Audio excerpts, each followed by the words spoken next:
ఇవాళ మీకు మంచి విందు భోజనం లాంటి ఇంటర్వ్యూ. ఆయన యూట్యూబ్ మెగాస్టార్, నిజంగానే యూట్యూబ్ మెగాస్టార్. ఆయన స్పెషాలిటీ ఏంటంటే ఎవరైనా తప్పుడు మాటలు మాట్లాడితే తాట తీసేస్తాడు.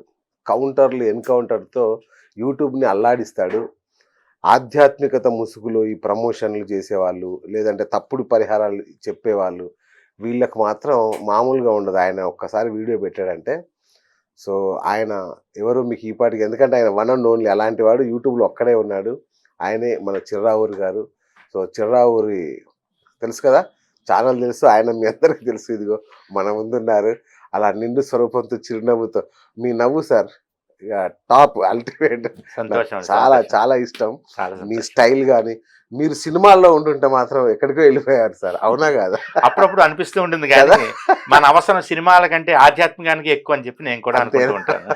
అంటే మీ హావభావాలు, మీరు చేసే వీడియోలు చూసి మీకు ఎంత ఫ్యాన్స్ ఫాలోయింగ్ అంటే, నాకు తెలిసి మీకున్నంత ఫ్యాన్ ఫాలోయింగ్ బహుశా ఇంకెవరికి ఉండదేమో యూట్యూబ్లో అనిపిస్తుంది నాకు. Thank you sir, thanks for coming.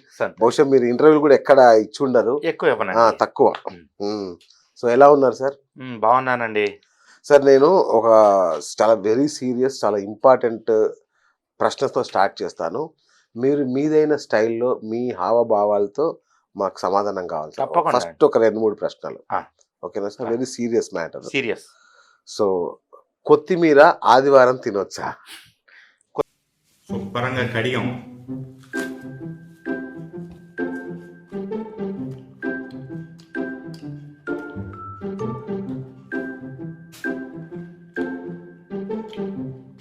గురువుగారు శనివారం తోటకూర తినచ్చా? కొత్తిమీర తెప్పిస్తే బాగుండేది, తిని చూపించేవాడిని. ఎందుకంటే అండి జనాలకి చెప్పి చెప్పి చెప్పి చెప్పి విసుగొచ్చింది. నేను గత 10 ఏళ్లుగా దీపారాధన ఎలా చేసుకోవాలి అనేది 100 సార్లు చెప్పిన. ఇప్పటికీ నా వీడియోల కింద ఒత్తులు ఎటువైపు ఉండాలని అడుగుతూ ఉంటారు. జనాలకి ఎంత చెప్పినా కూడా చెప్తే లాభం లేదు, చేసి చూపిస్తే రిజిస్టర్ అయిపోతుందని కొన్ని నేను అలా చేసి చూపిస్తూ ఉంటాను. మైండ్ బ్లోయింగ్ సార్ మీరు చేసిన వీడియోలు, మామూలుగా కాదు. అట్లాగే తలకు ఆదివారం రోజు తలంటుకో నూనె పెట్టుకోవచ్చా అనేది కూడా ఒక. గురువు గారు ఆదివారం జుట్టుకు నూనె పెట్టుకోవచ్చా చెప్పండి? ఆదివారమే కాదు ఆయన, ఏ వారమైనా పెట్టుకోవచ్చు. ఏ వారం కనపడుతుందా పైన? సండే కదా. ఇది కూడా నేనే దేనికి ప్రమోషన్ చేయట్లేదు, అర్థమైంది కదా. ఉన్నవి 4 మరకలే కదా గురువు గారు, 4 పరకలే కదా నెత్తి మీద అనవసరంగా పోతాయి, గట్టిగా రుద్దకండి సలహా ఇచ్చారు చాలా మంది. అవునండి, మనకి కొన్ని మూఢాచారాలు ఉన్నాయి. ఓకే, మనకి మూఢాచారాలు ఎలా వచ్చాయంటే మాలాంటి ప్రవచనకారుల వల్లే వచ్చాయి. ఓకే, మాలాంటి వాళ్ళని చెప్తాం, కరెక్ట్, ఆ సమయానికి నోటుకు వచ్చింది చెప్పేస్తాం. ఓకే, చెప్పేసి తర్వాత అదే మా పీక్క చుట్టుకుంటుంది అనమాట. ఓకే, అది దీనికి ఈ ప్రవచనకారులకి నేనేమీ దూరమేం కాదు, నేను అందులో ఒకనే. నేను అలా తప్పులు ఏది పడితే చెప్పిన వాడిని ఒకప్పుడు వ్యూస్ కోసం. స్టార్టింగ్ లో ఎలా ఉంటుంది, అందరూ చెప్తున్నారు, మనం చెప్పకపోతే మనం ఎవడో చూసేవాడు ఉండు. కాబట్టి అందరూ చెప్తారని నేను చెప్పాను. తర్వాత ఇలా చెప్పడం ఎందుకు, ఉన్న విషయం ఉన్నట్టుగా ఉంటే బాగుంటుంది కదా అని దాదాపుగా తర్వాత చాలా మార్పు చెందాను. నేను తప్పులు చేశాను, తప్పులు చేశాను ధైర్యంగా ఒప్పుకుంటాను, నేను నాకు ధైర్యం ఉంది. తర్వాత 10 ఏళ్ళ తర్వాత ఈ కార్యక్రమాలని చెప్పి చెప్పి చేసి చివరికి ఏమనిపించిందంటే, ఇది ఇంతలా చెప్తున్నాం కదా, ఇలా చెప్పే వాళ్ళలోనే కొంతమంది మితిమీరిపోయి ప్రవర్తించడం అనేది మొదలు పెట్టారనమాట. ఇంక నోటికి ఏది వస్తే అది చెప్పడం. చివరికి ఎంతకు తీసుకుపోయారంటే శాస్త్రాలను ఆడవాళ్ళు వేసుకునే చెప్పులు ఏ రంగు చెప్పులు వేసుకోవాలి, ఏ రంగు వేసుకోకూడదు అని మరి ఏ గ్రంథాల్లో రాశారో తెలియదు, కానీ అవి కూడా చెప్పడం ప్రారంభించి చివరికి ఒక స్థాయికి తీసుకుపోయి జ్యోతిష్యం, ప్రవచనాలు, రెమెడీస్ ఇవన్నీ కూడా ఒక నవ్వులాట స్థాయికి తీసుకుపోయేటప్పటికి. నవ్వులాట అంటున్నాను, పరుగు పోయేలాగా.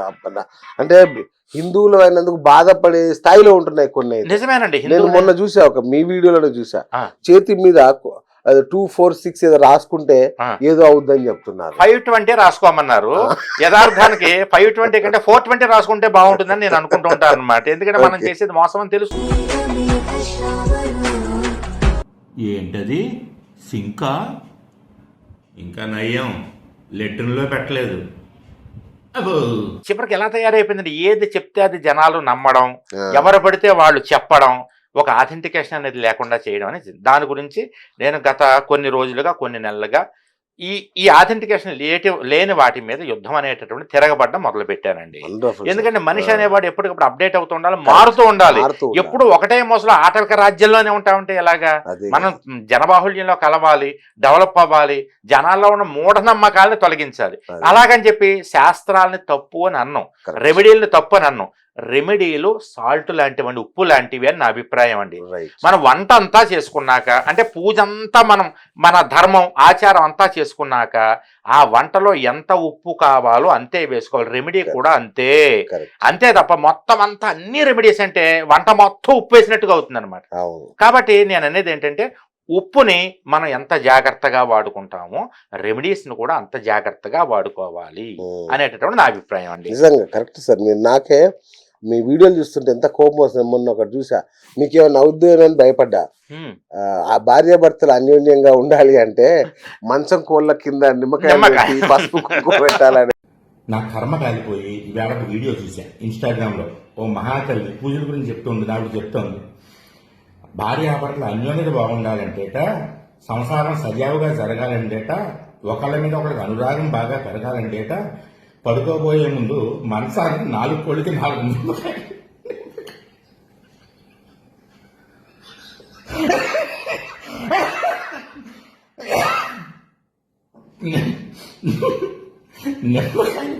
పసుపు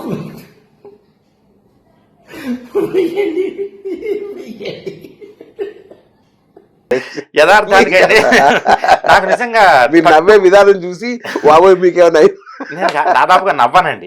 ఎందుకంటే నేను నవ్వను, నవ్విస్తాను. నేను నవ్వను. కానీ నాకు ఆ రోజు ఆవిడ చెప్పింది ఎలా చెప్పిందంటే, భార్యాభర్తలు అన్యోన్యంగా ఉండాలంటే, ఎప్పుడు అయస్కాంతాలు అతుక్కుపోవాలంటే మంచానికి 4 కోళ్ళు ఉంటాయి కదా, 4 కోళ్ళు 4 నిమ్మకాయలు కోసి పసుపు కుంకం వేసి వీలైతే కనుక ఒక కూష్మాండ దీపం పెట్టమంది అక్కడే. అంటే గుమ్మడికాయలో ఒక దీపం పెట్టి భర్త ఏమనుకుంటాడు, మా ఆవిడ ఏదో నాకు వశీకరణ చేస్తుంది, పారిపోతాడు ముందు అక్కడి నుంచి. క్షుద్ర పూజలా ఉంది సార్, క్షుద్ర పూజ ఆవిడ చెప్పింది. చివరికంటే వినేవాడు వెర్రి పప్పు అయితే పంది కొక్కు పురాణం చెప్పింది. పంది చెప్తే అది వరాహ పురాణం అవుతుంది, పంది కొక్కు చెప్పింది పురాణం. కార్తీక మాసంలో ఒక ఎలక చెప్తుంది పురాణం, మూషికం చెప్తుంది కదా, అలాగా ఒక పంది కొక్కు పురాణం చెప్పింది. అలాగా ఈ కరోనా బ్యాచ్ గురువులు కొంతమంది తయారయ్యారండి. అంతకుముందు చాలా బాగుండేది యూట్యూబ్. కరోనా వచ్చి కరోనా బ్యాచ్ గురువులు కరోనా టైంలో ఏం చేయాలో తెలియక కొత్త ఛానల్స్ పెట్టి స్టార్ట్ చేసినటువంటి గురువులు ఎవరైతే ఉన్నారో అక్కడి నుంచి దరిద్రం పట్టిందండి యూట్యూబ్ కి. విచిత్రం ఏంటయ్యా అంటే, కరోనా తర్వాత నేను యూట్యూబ్ మీద కాన్సన్ట్రేషన్ చేయలే, యూట్యూబ్ లో వస్తున్న మార్పులను గమనించలే. చాలా మంది అడుగుతూ ఉంటారు, నువ్వు ఈ 3 నెలల నుంచే మొదలెట్టావు, ఇంతకుముందు ఏమయ్యావు మరి అంటారు. నేను టీవీల మీద కాన్సన్ట్రేషన్ చేశా, హిందూ ధర్మం ఛానల్, ఆ ఛానల్, ఈ ఛానల్కి వెళ్ళడం, యూట్యూబ్ మీద అంత కాన్సన్ట్రేషన్ చేయలే. ఈ మధ్య కాలంలో ఆ టీవీ ఛానల్స్ కంటే యూట్యూబ్ ఒకసారి చూద్దామని వస్తే యూట్యూబ్ లో మొత్తం అంతా అల్ల కల్లోలంగా ఉందన్నమాట. ఎవరి ఇష్టం వచ్చినటువంటి పరిహారాలు వాళ్ళు చెప్పేయడం. చివరికి మిలియన్ల ఫాలోయర్లు ఉన్నటువంటి గురువులు కూడా ప్రజల్ని తప్పు మార్గంలోనే తీసుకెళ్తున్నారు అని అర్థమయ్యే యుద్ధం చెయ్యాల్సిందే. అవతల వైపు ఎవడున్నా సరే యుద్ధమే మనది సనాతన ధర్మం. మన ధర్మాన్ని మనం పాటించుకోకపోతే ఎలా చెప్పండి? మరి మన ధర్మాన్ని మనం పాటించుకోవాలి కదా. చాలా మంది బయట ధర్మాలు మీరేదో మరి క్రిస్టియన్లు అనట్లేదు, ముస్లింలు అనట్లేదు అంటారు. నేనంటే వాళ్ళని ఎందుకు అంటాం? వాళ్ళ పని ఏదో ముందు మన ఇంట్లో పాము దూరింది కదా, మన ఇంట్లో పాము దూరింది, మన పాముల్ని మనం పట్టుకోకుండా ఇంట్లో దూరిన పాముల్ని బయట వాళ్ళ మీద ఎందుకు? మనకి అలా చేసేవాళ్ళు కొంతమంది ఉన్నారు, మన వాళ్ళు చేయనివ్వండి, అది వేరే విషయం. కానీ ముందు మన ఇల్లు చక్కబెట్టుకున్న తర్వాత అప్పుడు వీధి సంగతే, వీధిలో వాళ్ళ సంగతే చూద్దాం అంటారండి. అది నా అభిప్రాయం. మరి ఈ క్రమంలో మీ మీద దాడులు భయంకరంగా జరుగుతున్నాయి కదా? అంటే యాక్చువల్ గా నా మీద దాడులు ఏం జరగలేదు. దాడులు అంటే ఇదే వాగ్బాణాలు. ఒకవేళ నిజంగా ఇంకో విషయం చెప్తున్నా, ఫిజికల్ గా దాడి జరిగినా నేను ఒక్కడే 10 మందికి సమానం. నేను మార్షల్ ఆర్ట్ లో మాస్టర్. నేను ఇంకొకసారి యూట్యూబ్ లో పనికి మాలిన పరిహారాలు చెప్పారంటే పాతేస్తా. భార్యాభర్తల మధ్య తగాదాలు కానీ ఏ సమస్యకైనా సరే ఒక చక్కటి పరిష్కారం ఉంది. కాబట్టి ఇప్పటి వరకు నాకు ఆ మార్షల్ ఆర్ట్స్ ఉపయోగించేటటువంటి అవకాశం రాలేదు, భగవంతుడి దేవుళ్ళు రాలేదు. కాబట్టి ఒకసారి రాకూడదని కోరుకుంటా. మరి నా విద్య జనాలకు తెలియాలి కదా. చిర్రావురి గారిలో ఈయన ఆధ్యాత్మికం చెప్పగలడు, ఉద్యోగం చేయగలడు, చదువుకున్నాడు, దాదాపు మార్షల్ ఆర్ట్స్ వచ్చేది ఎలా తెలియాలి? మిగిలినవన్నీ తెలిసాయి. ఈయన కామెడీ చేయగలడు, నటించగలడని కూడా తెలిసిపోయింది. నా మార్షల్ ఆర్ట్స్ ఎలా తెలియాలి? ఎవరన్నా కొడితే తెలియాలి కదా. నేను ఎందుకు కొడతా? మార్షల్ ఆర్ట్స్ లో మాకు ఫస్ట్ చెప్పే రూల్ ఏంటో తెలుసా అండి, ఆ, ముందు ప్రశాంతతను అలవాటు చేసుకో, ఉద్రేకంగా ఉండద్దు, అనవసరంగా ఎవరితో గొడవ పడద్దు. వాళ్ళు 10 మంది నేను రెచ్చగొట్టినా సరే నిక్కచ్చిగా ఉండి నీ పన్ను నువ్వు చూసుకుని వెళ్ళిపో అని చెప్తారు తప్ప మీదపడి కొట్టే ఏ మార్షల్ ఆర్ట్స్ చెప్పవు. డిఫెన్స్ కోసం అని కూడా చెప్తారు. జస్ట్ సెల్ఫ్ డిఫెన్స్ కోసం మాత్రమే, ఎవరన్నా ఆత్మరక్షణ కోసం ఎవరన్నా దాడి చేస్తే మనం అప్పుడు మనల్ని మనం రక్షించుకోమని అర్థం, వాడిని చావగొట్టేమని ఎక్కడ చెప్పలేదు. Correct correct. కాబట్టి ఏంటంటే భౌతిక దాడులు అనేటటువంటివి నా జోలికి రావు దాదాపు. అదే, ఎందుకంటే అవును, నేను ఎక్కడ ఉంటే అక్కడ 100 మంది నా చుట్టూ ఉంటారండి అవును, ప్రేక్షకులు. అవును. కాబట్టి అంతమందిని దాటుకుని అది మీరు రావడం. అసలు సముద్రాలు దాటిపోయినా కూడా మీ చుట్టూ జనాలే ఎక్కడ అంతేనండి. నేను చూస్తున్నా కదా. అవునండి, శ్రీలంక వెళ్తే శ్రీలంకలో మన తెలుగు వాళ్ళు 2000 మంది నా చుట్టూ మూగారు. బా, అక్కడ వాళ్ళు ఆశ్చర్యపోయారు, ఆ, ఇదండి ఈయన అప్పటి వరకు నన్ను గమనించలేదు వాళ్ళు. ఓకే, ఆ మూగేటప్పుడు అసలు ఎవరు వచ్చారు. అలాగేంటంటే ఈ ప్రేక్షకులు ఉంటారు, నన్ను నేను చేసుకోగలను, నన్ను నేను సెల్ఫ్ డిఫెన్స్ చేసుకోగలను. ఇంకొకటి ఈ వీళ్ళు ఏం చేస్తారంటే అండి కామెంట్లు పెడతారు. Okay, right. దాడి అంటే ఇప్పుడు ఎలా అయిందంటే అదే యుద్ధాలు బయట రణరంగంలో జరగట్లేదండి, యుద్ధ రంగాలు లేవు, అంతా ఆన్లైన్ యుద్ధాలే. ఆన్లైన్ లో ఎవడు గట్టిగా ఉండగలడు వాడే రాజు ఈ రోజు. ఈ వీళ్ళకి ఏమవుతుందంటే నేను కొంతమంది జోలికి వెళ్ళినప్పుడు వాళ్ళు పాపం మనస్ఫూర్తిగా ఒప్పేసుకుంటారు. కొంతమంది ఒరే నువ్వు తప్పు చెప్తున్నావు అన్న అనుకోండి, వాళ్ళు కొన్ని రోజులు బాధపడతారు, తర్వాత నిజమే కదా అని రియలైజ్ అయ్యి వాళ్ళే కొన్ని వీడియోలు రిలీజ్ చేస్తారు. అంటే ఇండైరెక్ట్ గా తప్పు ఒప్పుకుంటారు. Correct correct. కొంతమంది ఏం చేస్తారు సైలెంట్ గా ఉంటూ నంగిలాగా ఆడంగిలాగా దాక్కుంటూ ఓకే, నిజంగా ఆడవాళ్లే ధైర్యంగా ముందుకొచ్చి మాట్లాడుతుంటే ఆ, ఈ రోజున కొంతమంది ఆడంగుల్లాగా, ఆడంగులనే పదం వాడకూడదు కరెక్ట్ యథార్థానికి కరెక్ట్, అక్కడ, అవును. నంగిల్లాగా వాళ్ళు దాక్కుని వాళ్ళ శిష్యుల చేత కామెంట్లు చేయించడం, యుద్ధాలు చేయించడం చేస్తున్నారు. Okay okay. అదే దేనికి చిర్రావురు అట్లా భయపడే మీరు కూడా చేస్తారంట కదా, ఎలాగా మీ శిష్యులతో కామెంట్లు పెట్టి. ఆవిడ ఎందుకంటే నాకు ఇప్పుడు అర్థం కావట్లేదండి. ఒక మాతాజీ ఆయన శిష్యుల చేత కామెంట్లు చేయించారు నన్ను, ఆయన లైకులు చేస్తున్నారు.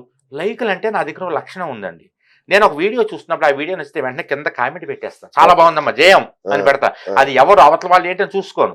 నా శత్రువులు వీడియో పెట్టినా సరే అందులో ఎవరన్నా కామెంట్ మంచి కామెంట్ పెట్టారనుకోండి, నాకు నచ్చితే కనుక నేను లైక్ చేస్తా. అలా ఏమన్నా లైక్ చేసి ఉండొచ్చు, కానీ నేనంటూ ఎవరిని కూడా యుద్ధం చేయమని కానీ నా తరఫున యుద్ధం చేయండి నా తరఫున మాట్లాడండి అని కానీ నేను ఎవరిని ప్రోత్సహించను. గ్రూప్ రాజకీయాలని ఈ ఫ్యాన్స్ అసలు ప్రోత్సహించను, ఎందుకంటే కొన్ని ఇబ్బందులన్నీ ఫ్యాన్స్ వల్లే వస్తాయి.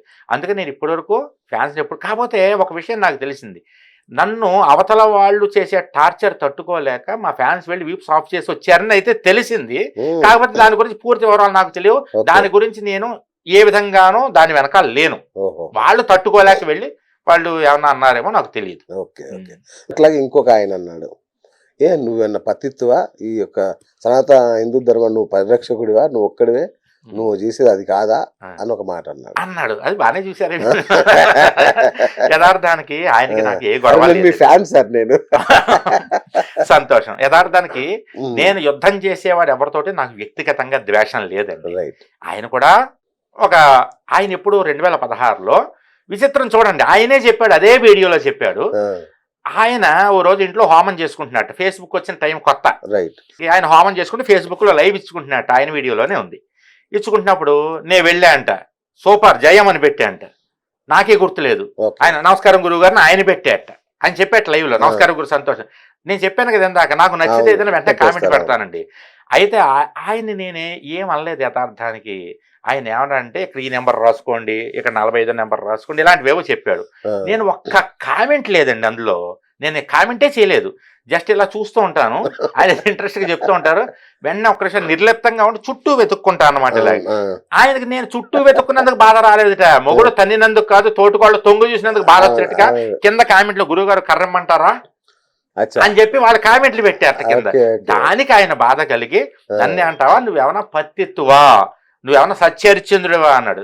నేను సత్యహరిశ్చంద్రుడు భయ్, నేను సత్యహరిశ్చంద్ర పత్తిత్తునే కాదని చేయమను. ఏమండి మన బతుకేంటో మన వీడియో కింద కామెంట్లు చెప్తాయండి మనం ఎలాంటి వాళ్ళు అనేటట్టు. కొంతమంది 100లో ఒక 10 మంది ఎప్పుడూ కూడా విమర్శించే వాళ్ళు ఉంటారు. సాక్షాత్తు మహాపురుషుడైనటువంటి రాముడికే తప్పలేదండి. కాబట్టి ఒక 10 మంది ఎప్పుడు విమర్శించేవాళ్ళు తిట్టేవాళ్ళు పని కట్టుకుని తిట్టడానికే ఉంటారు. ఎఫెక్టెడ్ పీపుల్ కొంతమంది ఉంటారు. ఉదాహరణకి నేను అమ్మ తెల్లవారుజామున లేపి దీపారాధన చేసుకోండి లేచి అని చెప్పాను అనుకోండి, ఆడవాళ్ళు చేస్తుంటే మగవాళ్ళు కొంచెం చికాగ్గా హాయిగా పడుకోకుండా తెల్లవారుజామున లేవమంటుంది, ఇల్లు తుడుచుకోవాలంటే ఈయన పెద్ద తలకాయ నొప్పిగా తయారయ్యారు ఈ చిర్రావూరు గారు అని ఆ కోపంతో పెట్టేవాళ్ళు ఉంటారు. అంటే ఎఫెక్టెడ్ పీపుల్, నా వల్ల ఎవరైతే ఎఫెక్ట్ అయ్యారో వాళ్ళు తిడతారు కానీ ఎఫెక్ట్ కాని వాళ్ళు తిట్టరు పాపం. 100లో 10 మంది ఉంటారు అలాగే. అది ఎవరికైనా 30% కూడా నెగ్లిజిబుల్ కదా. ఒకవేళ ఇదే మన ఇద్దరం ఈ మాట్లాడుకుంటున్న వీడియో కింద 100లో 90 మంది బ్యాడ్ గా కామెంట్లు పెట్టారు అనుకోండి, అప్పుడు నేను ఆలోచించుకోవాలి నేను ఏం చేస్తున్నాను, నేను ఎటువైపు వెళ్తున్నాను పునరాలోచన చేసుకోవాలి. కానీ నేను ఎప్పుడు ఏం చేస్తా అంటే, మనకి పెద్దవాళ్ళు సింహావలోకనం అని ఒక మాట చెప్తూ ఉంటారు. సింహం 10 అడుగులు వేసాక ఒకసారి చుట్టూ అలా చూస్తుంటా, కానీ నేను ప్రతి అడుక్కి చూసుకుంటాను. నేను చేసేటటువంటి ప్రతి వీడియో రేపొద్దున్న దీనివల్ల ఎలాంటి రావచ్చు ప్రమాదం అనేది అని అన్ని ఆలోచించుకున్న తర్వాత నేను అప్లోడ్ చేస్తాను అన్నమాట. కాబట్టి ప్రతి అడుగడుక్కే నేను ముందడుగు వేస్తాను. కాబట్టి నా వీడియోల కింద చూడండి దాదాపుగా 80-90% అందరూ సంతోషంగా ఉంటారు అనమాట. అది ఎందుకంటే మనం ఆయన అన్నాడు నువ్వేమన్నా పత్తిత్వా, నువ్వు డబ్బులు తీసుకోలేదా అన్నాడు. నేను మోసం డబ్బులు తీసుకోకపోవడం ఏంటంటే, డబ్బులు తీసుకుని ఎవరు చేస్తారు? జ్యోతిష్యం చూసేటప్పుడు ఫీజు తీసుకోకుండా ఉచితంగా ఎవరన్నా చేస్తారా? శాస్త్రంలో ఉచితంగా చెప్పొద్దని చెప్తుంది శాస్త్రం కూడా. ఇప్పుడు ఒక పూజ చేసామనుకోండి, పంతులు గారు మీ ఇంటికి సత్యనారాయణ ఫ్రీగా చేయించి వెళ్ళిపోయాడు అనుకోండి, మీకు ఫలితం ఏముంటుంది? అక్కడ ఒక కష్టపడినందుకు మీరు ఒకటి ఇవ్వాలి. నేను అదే చెప్తా, నేను జనాల దగ్గర డబ్బులు తీసుకోలేదు అనొద్దు. నేను ఒక పూజ పెడతా, 1,00,000 రూపాయలు కట్టి కాశీలో చేయించుకోలేనటువంటి వాళ్ళు 25,000 కట్టి నా దగ్గర చేయించుకుంటారు. 41 రోజుల పూజ గోత్రనామాలతో చేస్తాం. మీరు గృహసిద్ధి హోమం అని వీళ్ళు చేస్తూ ఉంటారు, 3,000 రూపాయలు తీసుకుంటారు ఒక్కొక్కళ్ళకి. నేను 500 రూపాయలకి చేస్తాను. అది నేను మంచి చేస్తున్నారా? జనాలకుంటే అంత ఖర్చు పెట్టి చేయించుకోలేనటువంటి వాళ్ళు చిర్రావూరు గారి దగ్గరికి వచ్చి, చిర్రావూరు గారు మన అన్నయ్య, నేను గురువు గారిని కూడా పిలవద్దు, మీకు అదే చెప్తాగా, గురువు అనకండి, చిర్రావూరు గారు అనండి, లేదా అన్నయ్య అన్నాడు, తమ్ముడు అనండి, తాత అనండి, ముత్తాత అనండి, నాయనమ్మ ఏదో పేరు పిలవండి. అయితే నేను అలా అంటానండి, పిలుచుకోండి. ఎలా పిలిచినా నాకు సంతోషమే. బాబాయ్ గారు అని మీరు ఆయన చిర్రావూరు మన మనిషి అని చెప్పేసి అని నా దగ్గరికి వస్తారు. వాడెవడో 25,000 తీసుకుంటాను, నేను తీసుకుంటే అలాగ నేను 5,000కే చేస్తా అంటే, వాడు రూపాయికి చేస్తే నేను అదే పూజ పావలాకి చేస్తాను. నేను చేయడంగా చేయిస్తా. మన దగ్గర గ్రూప్ అయ్యేవాళ్ళు ఉంటారు. ఎందుకంటే ఆ పౌరోహిత్యం నుంచి వచ్చినటువంటి వాడిని కాబట్టి, ఆ కుటుంబాల నుంచి వచ్చిన వాడిని కాబట్టి ఆ సాధక బాధకాలు నాకు తెలుసు. కానీ ఈవేళ మార్కెట్ అలా లేదండి. ఎవడొస్తే వాడిని తలంటేద్దాం, దోచేసుకోవాలని. అలా ఎవరైతే దోచుకోవాలనుకుంటున్నారో వాళ్ళకి నేను సింహస్వప్నంలో తయారయ్యాను వాళ్ళకి. అందువల్ల కొన్ని కామెంట్లు వస్తాయి. ఆయన చెప్పినట్టుగా నేను ఏమన్నా పత్తిత్తాడే, నేను పత్తిత్తునే రా అన్న, నేను పత్తిత్తునే చూసుకోపో తొడగొడుతున్నా అని చెప్పా. నేను తప్పు చేసి కింద కామెంట్లు చూసుకో అన్న. 100లో 90 కామెంట్లు మనకి ఓపెన్ గా చెప్తారు, గురువు గారు బాగా చేయిస్తాను. అట్లా నేను భయపడినండి, ఫస్ట్ ధైర్యంగా ఉంటాను. ఎందుకంటే మన ధర్మాన్ని నమ్ముకున్నాం, న్యాయంగా ఉన్నవాడు గొంతు ఎప్పుడు గట్టిగానే ఉంటుంది. అది కానీ ఒక్క విషయంలో నేను కూడా కొంచెం ఫీల్ అయ్యా, మాతాజీ విషయంలో మీరు వాడిన భాష కొంచెం బాగాలేదేమో అనిపించింది. బాగాలేదు, నేను ఒప్పుకుంటా. ఎందుకంటే నా భాష బాగాలేదు, ఎట్ ద సేమ్ టైం ఆవిడ భాష బాగాలేదు కాబట్టి నేను ఆ భాష వాడాల్సి వచ్చిందని చెప్తాను నేను. ఎందుకంటే నేను డిఫెన్స్ చేసుకోవడం కాదు కానీ, సెల్ఫ్ డిఫెన్స్ కాదు కానీ, ఆవిడ ఏమందంటే ఆ వీడియోలో శివలింగం, లింగం అంటే అది లింగం అంటే అసహ్యంగా దరిద్రంగా అనిపిస్తుంది, కానీ శివలింగం మంచిదే, శుభమే. కిందంతా యోని, పైన ఒక లింగం. ఇదేంటిది మన శ్రీచక్రం అనేది, అది సాక్షాత్తు యోని స్వరూపం. ఇప్పుడు యోనిని తెలుగులో ఏమంటారనేది పచ్చి బూతు. మనం సంస్కృతంలో అలా అంటున్నాం అంతే. సంస్కృతంలో అనే భాష ఏదో యోని అంటే అందంగా వినిపిస్తుంది అంతే ఆ మాట. లింగం అంటే అందంగా అనిపిస్తుంది. దాన్ని తెలుగులో చూసేటప్పటికి అది పచ్చి, మనం మాట్లాడుకుంటే అన్పార్లమెంటరీ లాంగ్వేజ్ అది. దాన్ని మనం చెప్పేటప్పుడు సమాజంలో చెప్తున్నాను, నువ్వు ఇంట్లో ఉన్నప్పుడు ఎలా అన్నా చేసుకుంటా నేను. నువ్వు ఇంట్లో పూజ చేసుకుంటున్నావా నిన్ను ఎవడు అడగడు. నువ్వు వీడియో పెట్టి మీడియాలో పెడితేనే అక్కడ ప్రాబ్లం వస్తుంది. నువ్వు యూట్యూబ్లోకి వచ్చావు, నేను నువ్వు అందరం ఒకటే ప్లాట్ఫామ్ మీద ఉన్నాం. ఉన్నప్పుడు నువ్వు చేసేటటువంటి, నువ్వు స్త్రీవి తల్లి, నువ్వు చెప్పేటప్పుడు నువ్వేదో ఇంత బొట్టు పెట్టుకొచ్చావు కాబట్టి నిన్ను ఇంట్రెస్ట్గా వింటారు ఎవరో మాట్లాడియో స్వామీజీ. ఎందుకంటే మన ఇండియన్ కల్చర్లో స్వామీజీని గౌరవించే సంస్కృతి ఉంది కాబట్టి మనం వింటాం. విన్నప్పుడు అసలే పసిపిల్లల దగ్గర నుంచి 80 ఏళ్ళ వృద్ధుల వరకు అత్యాచారాలు జరుగుతూ ఏదేదో జరుగుతున్న టైంలో నువ్వు యోనిలో లింగం ఇవన్నీ అంటే వినేవాడు వెర్రెక్కిపోతాడంటా. నేను వినేవాడు వెర్రెక్కిపోతాడు.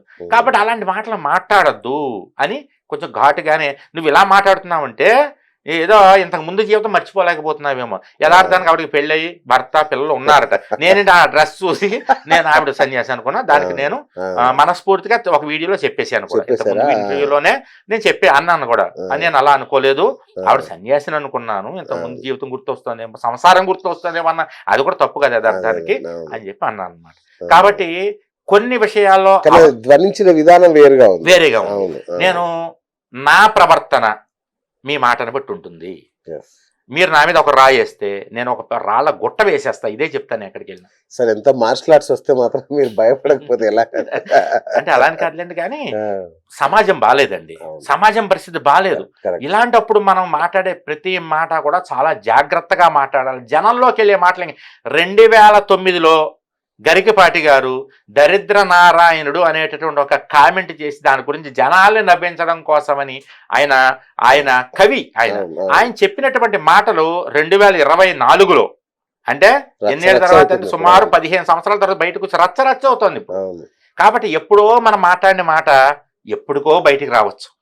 కాబట్టి ఏంటంటే మనం మాట్లాడే మాటలు జాగ్రత్తగా ఉండాలి తల్లి అని నేను చెప్పాను. దానికి ఆవిడ ప్రతి స్టూడియోకి వెళ్ళి, కనపడిన స్టూడియోకి అలా వెళ్ళడం, నా మీద ఇంటర్వ్యూ ఇవ్వడం, 15 స్టూడియో వెళ్ళడం. ఆ చిర్రావు నన్ను ఎలా తిట్టాడు, ఆయన వేద పండితుడు, నేను వేద పండితుని ఏంటి, నేనేదో డిగ్రీ వరకు చదువుకుని NIT సాఫ్ట్వేర్ ఇంజనీరింగ్ చేసుకుని ఏదో జాబ్ చేసుకుంటూ, దాంతోపాటుగా కుల వృత్తిగా వచ్చినటువంటి పౌరోహిత్యం చిన్నప్పటి నుంచి మా తాత దగ్గర నేర్చుకుని అసలు పౌరోహిత్యం మానేసా. 12 ఏళ్ళు అయింది నేను ఈ ఫీల్డ్ లోకి వచ్చిన తర్వాత, అసలు మానేసా.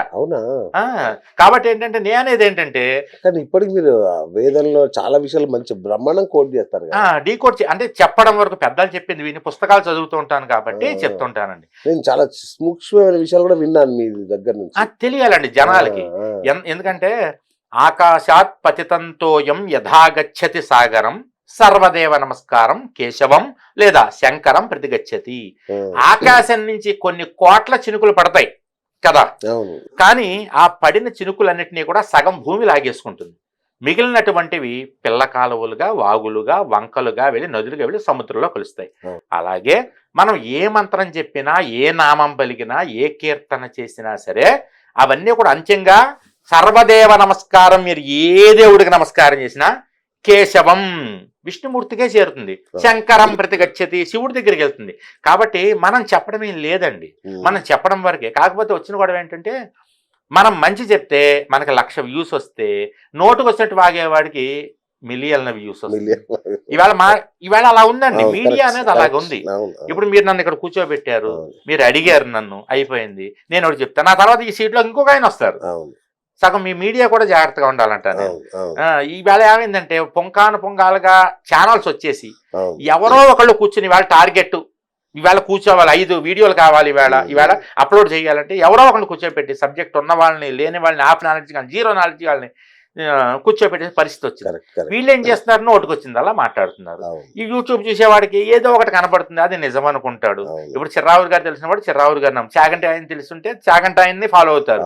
ఇప్పుడు ఏమీ తెలియని వాడు ఏం చేస్తాడు, ఏదో ఒకటి కనపడి, ఏ మొక్క లేని చోట ఆమదం మొక్కే మహావృక్షం అట, అలా తయారైపోయిందండి పరిస్థితి. కానీ మనం ఏం కొద్ది రోజులు మావిడ రోజు ఇంట్లోని వస్తువులను చెస్ బోర్డుల మీద అవి జరుపుతాం కదా, అలా జరుపుతుండేది. ఇవాళ వచ్చి బీరు ఇటు పెట్టు అనేది, బంచం ఇటు పట్ట. ఇది నాకు అర్థం కాలేదు, ఏం చేస్తున్నావే నువ్వు అంటే అప్పుడు తెలిసింది ఈ పరిహారాల ఎఫెక్ట్ ఇదంతా. ఇంట్లోని వస్తువులు చిందరవందరూ చేసేసి ఒకటి పట్టిక లోచాడు. ఒక ఆయన ఏం చెప్పాడు ఈ మధ్యన, గ్యాస్ పక్కన ఆగ్నేయంలో దీపం పెట్టాడు. గ్యాస్ రెగ్యులేటర్ ఉంది అక్కడ, దాని పక్కన ఆవిడ దీపం పెట్టింది. నేను ఒకళ్ళ ఇంటికి వెళ్ళి, ఏంటమ్మా అక్కడ పెట్టేవేంటి అన్న, ఆగ్నేయ దీపం పెడితేటండి సాయంత్రం పూట ఐశ్వర్యం అట. ఒక ఆయన చెప్పాడు. నేనన్నానమ్మా ఆగ్నేయ దీపం అంటే అసలు ఏంటో తెలుసా అన్న. ఆగ్నేయం పూట పెట్టేది, ఆగ్నేయం మూల పెట్టే దీపం కదండి. కాదమ్మా, మరి దానికి ఏమర్థం చెప్పారో గురువు గారు తెలియదు. మా చిన్నప్పుడు నేను పెద్దల అగ్రహారాల్లో వీటిలో పెరిగిన వాడిని కదా, మా చిన్నప్పుడు మా నానమ్మ తాతయ్య మాట్లాడుకునే మాటలే నేను ఇప్పుడు చెప్పే మాటలు.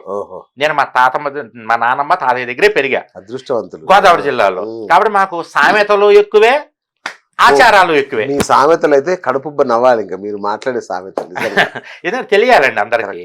అయితే వాళ్ళు ఏమనుకునేవారు, ఏమయ్యో అనేది ఆవిడ, మా నానమ్మ గారు ఏమయ్యో అనేది. ఏంటనేవాడు ఆయన, పలానా సుబ్బారావు గారి ఇంట్లో ఆగ్నేయ దీపం పెట్టారట. ఆగ్నేయ దీపం ఎవరు పెట్టారు అని వాళ్ళ ఆవిడ పెట్టిందిట. అంటే అర్థం ఏంటంటే సుబ్బారావు గారి ఇంట్లో ఎవరు చనిపోయారు వాళ్ళ ఆవిడ చనిపోయింది. ఆగ్నేయ దీపం పెట్టడం అంటే వాళ్ళ ఇంట్లో చావు వచ్చింది. ఇండైరెక్ట్ గా అలా చెప్పుకునేవారు. ఇది శాస్త్రంలో ఉందని నాకు తెలియదు. ఆగ్నేయ దీపం వాళ్ళ ఇంట్లో ఎవరు పెట్టారంటే వాళ్ళ ఆవిడే పెట్టిందిట. ఓహో, ఆగ్నేయ దీపం పెట్టడం అంటే ఇంట్లో ఎవరో చనిపోవడం, ఓకే, ఎందుకంటే శరీరం అగ్నిలోకి వెళ్ళిపోయేది అంతేగా. కాబట్టి ఆగ్నేయ దీపం.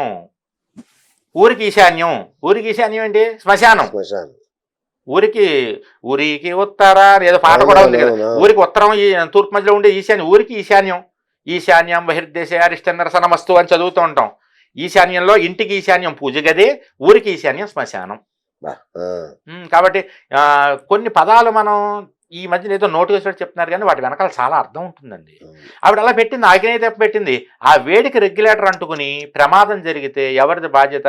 ఈ చెప్పిన ఆయన ఏమన్నా వచ్చి వాళ్ళ కష్టాలు, వాళ్ళ పిల్లలకి కష్టాలు తీరుస్తాడా? ఆ ఇల్లుని ఏమన్నా కాపాడతాడా? ఈ మధ్యనండి నోటు వచ్చినట్టు చెప్పేయడం బాగా ఎక్కువైపోయిందండి. చిన్నవాళ్ళు కాదు, పెద్దవాళ్లే, పెద్ద పెద్ద పండితులే. అది మనం ఏం చేయాలో అర్థం కావట్లేదు. విమర్శిస్తేనేమో గుంపు కింద వచ్చి పడిపోతున్నారు మీద కామెంట్ల రూపంలో. ఏం చెయ్యాలి? నిజంగా పరిహారాల బెడదైతే చాలా ఎక్కువ అయిపోయింది. బెడద కాదండి, ఇది ఒక మిడతల గుంపులో తయారైంది. సీరియస్ గా దీనికి ఏదో చేయాలి నిజంగా. అవునండి, ఏం చేయాలి అర్థం కావట్లేదు. నేను చాలా వార్నింగ్లు ఇచ్చి చేసినా సరే పెద్ద పెద్ద వాళ్ళు తగ్గించుకున్నారు కొంత, కానీ కొత్తగా వచ్చేవాళ్ళు, మన గురించి తెలియని వాళ్ళు, మన వీడియో చూడేవాళ్ళు వాళ్ళు చెప్పుకుంటూనే పోతూనే ఉన్నారు. ఒక ఆవిడ మన వీడియో పెట్టి దీపావళి గట చెప్పేదండి, దీపావళి రోజు ఏం పూజ చేయాలి, ఏం స్వాగతం నేను చెప్తే నాకు 2 లక్షల వ్యూస్ వచ్చాయి ఆ వీడియోకి. ఆవిడ ఏం చేసింది, ఒక గాజు పాత్ర ఒకటి తీసుకుని దీపావళి రోజున ఇందులో నీళ్లు పోయండి అంది. నీళ్లు పోసింది, దాంట్లో ఒక గోల్డ్ చైన్ వేసింది. వేసి దీపావళి సాయంత్రం 5 గంటలకి వేయండి, ఇందులో 7 గంటలకి గోల్డ్ చైన్ తీసి మెడలో వేసుకుని నీళ్లు తాగేసేయండి, లక్ష్మి కలిసి వస్తుందంటే 8 మిలియన్ల వ్యూస్ వచ్చాయి ఆవిడకి. ఇంకేం చేయాలి చెప్పండి? ఏమనాలి ఇక? జనాలు ఏమంటాం? వాళ్ళకి ఏముంది? ఇదివరకు అంటే 250 రూపాయలు పెట్టి ఒక జీబీ కొనుక్కుంటే దాన్నే నెల మొత్తం వాడుకునేవాడు. ఇప్పుడు రోజుకి 3 GB 4 GB వస్తే విలువ లేకుండా అయిపోయిందండి. అప్పుడే బాగుంది అనిపిస్తుంది నాకు. జనాల చేతిలోకి మరీ ఎక్కువ వెళ్ళిన ప్రమాదమే. అంతే కదా. ఇప్పుడు ఎన్ని అందుబాటులో ఉన్నాయి వీడియోలు, ఎన్ని. అసలు పిల్లల వీడియోలు చూస్తుంటే నాకు భయం వేస్తూ ఉంటుంది. ఇంట్లో పిల్లలు సెల్ ఫోన్లు గుంజుకుంటూ ఉంటాను. కరెక్ట్, అవును. వాళ్ళు బెదిరిస్తున్నారు, త్రో అవుట్, మీ చేతిలో ఫోన్ ఉందంటే త్రో అవుట్ అంటూ ఉంటారు, విసిరేస్తా బయటకి అని చెప్తాను. అయినా సరే నేను లేని టైం చూసి చేస్తుంటారు వాళ్ళు. అలా అయిపోయిందండి పరిస్థితి. మనం ఏం చేయలేని పరిస్థితి, చెయ్యి దాటిపోయింది. పరిహారాల పేరుతో ఆధ్యాత్మిక గోండాగిరి నడుస్తోంది. ఇది గోండాగిరి అండి. ఇది ఫలానా రోజు అది ఇది చెయ్యకపోతే ఇంక అయిపోయింది. పక్క ఆవిడేమో, ఇగో చూసావా మేము చేసుకుంటున్నాం, రేపు పొద్దున మీరు చేయట్లేదే, మీరు చేసుకోవట్లేదు అంటే అయ్యో పక్క ఆవిడ చేసి ఆవిడ కోర్టులో వచ్చేస్తే నేనేమన్నా మిస్ అయిపోతానేమో అని ఈవిడ మొదలెడుతోంది. చివరికి ఒక ఆవిడ ఉంటుంది, మీ పాత బట్టలు కనుక ఎవరికైనా ఇచ్చారంటే నాశనం అయిపోతారు, వాళ్ళు ఎదిగిపోతారని చెప్పింది.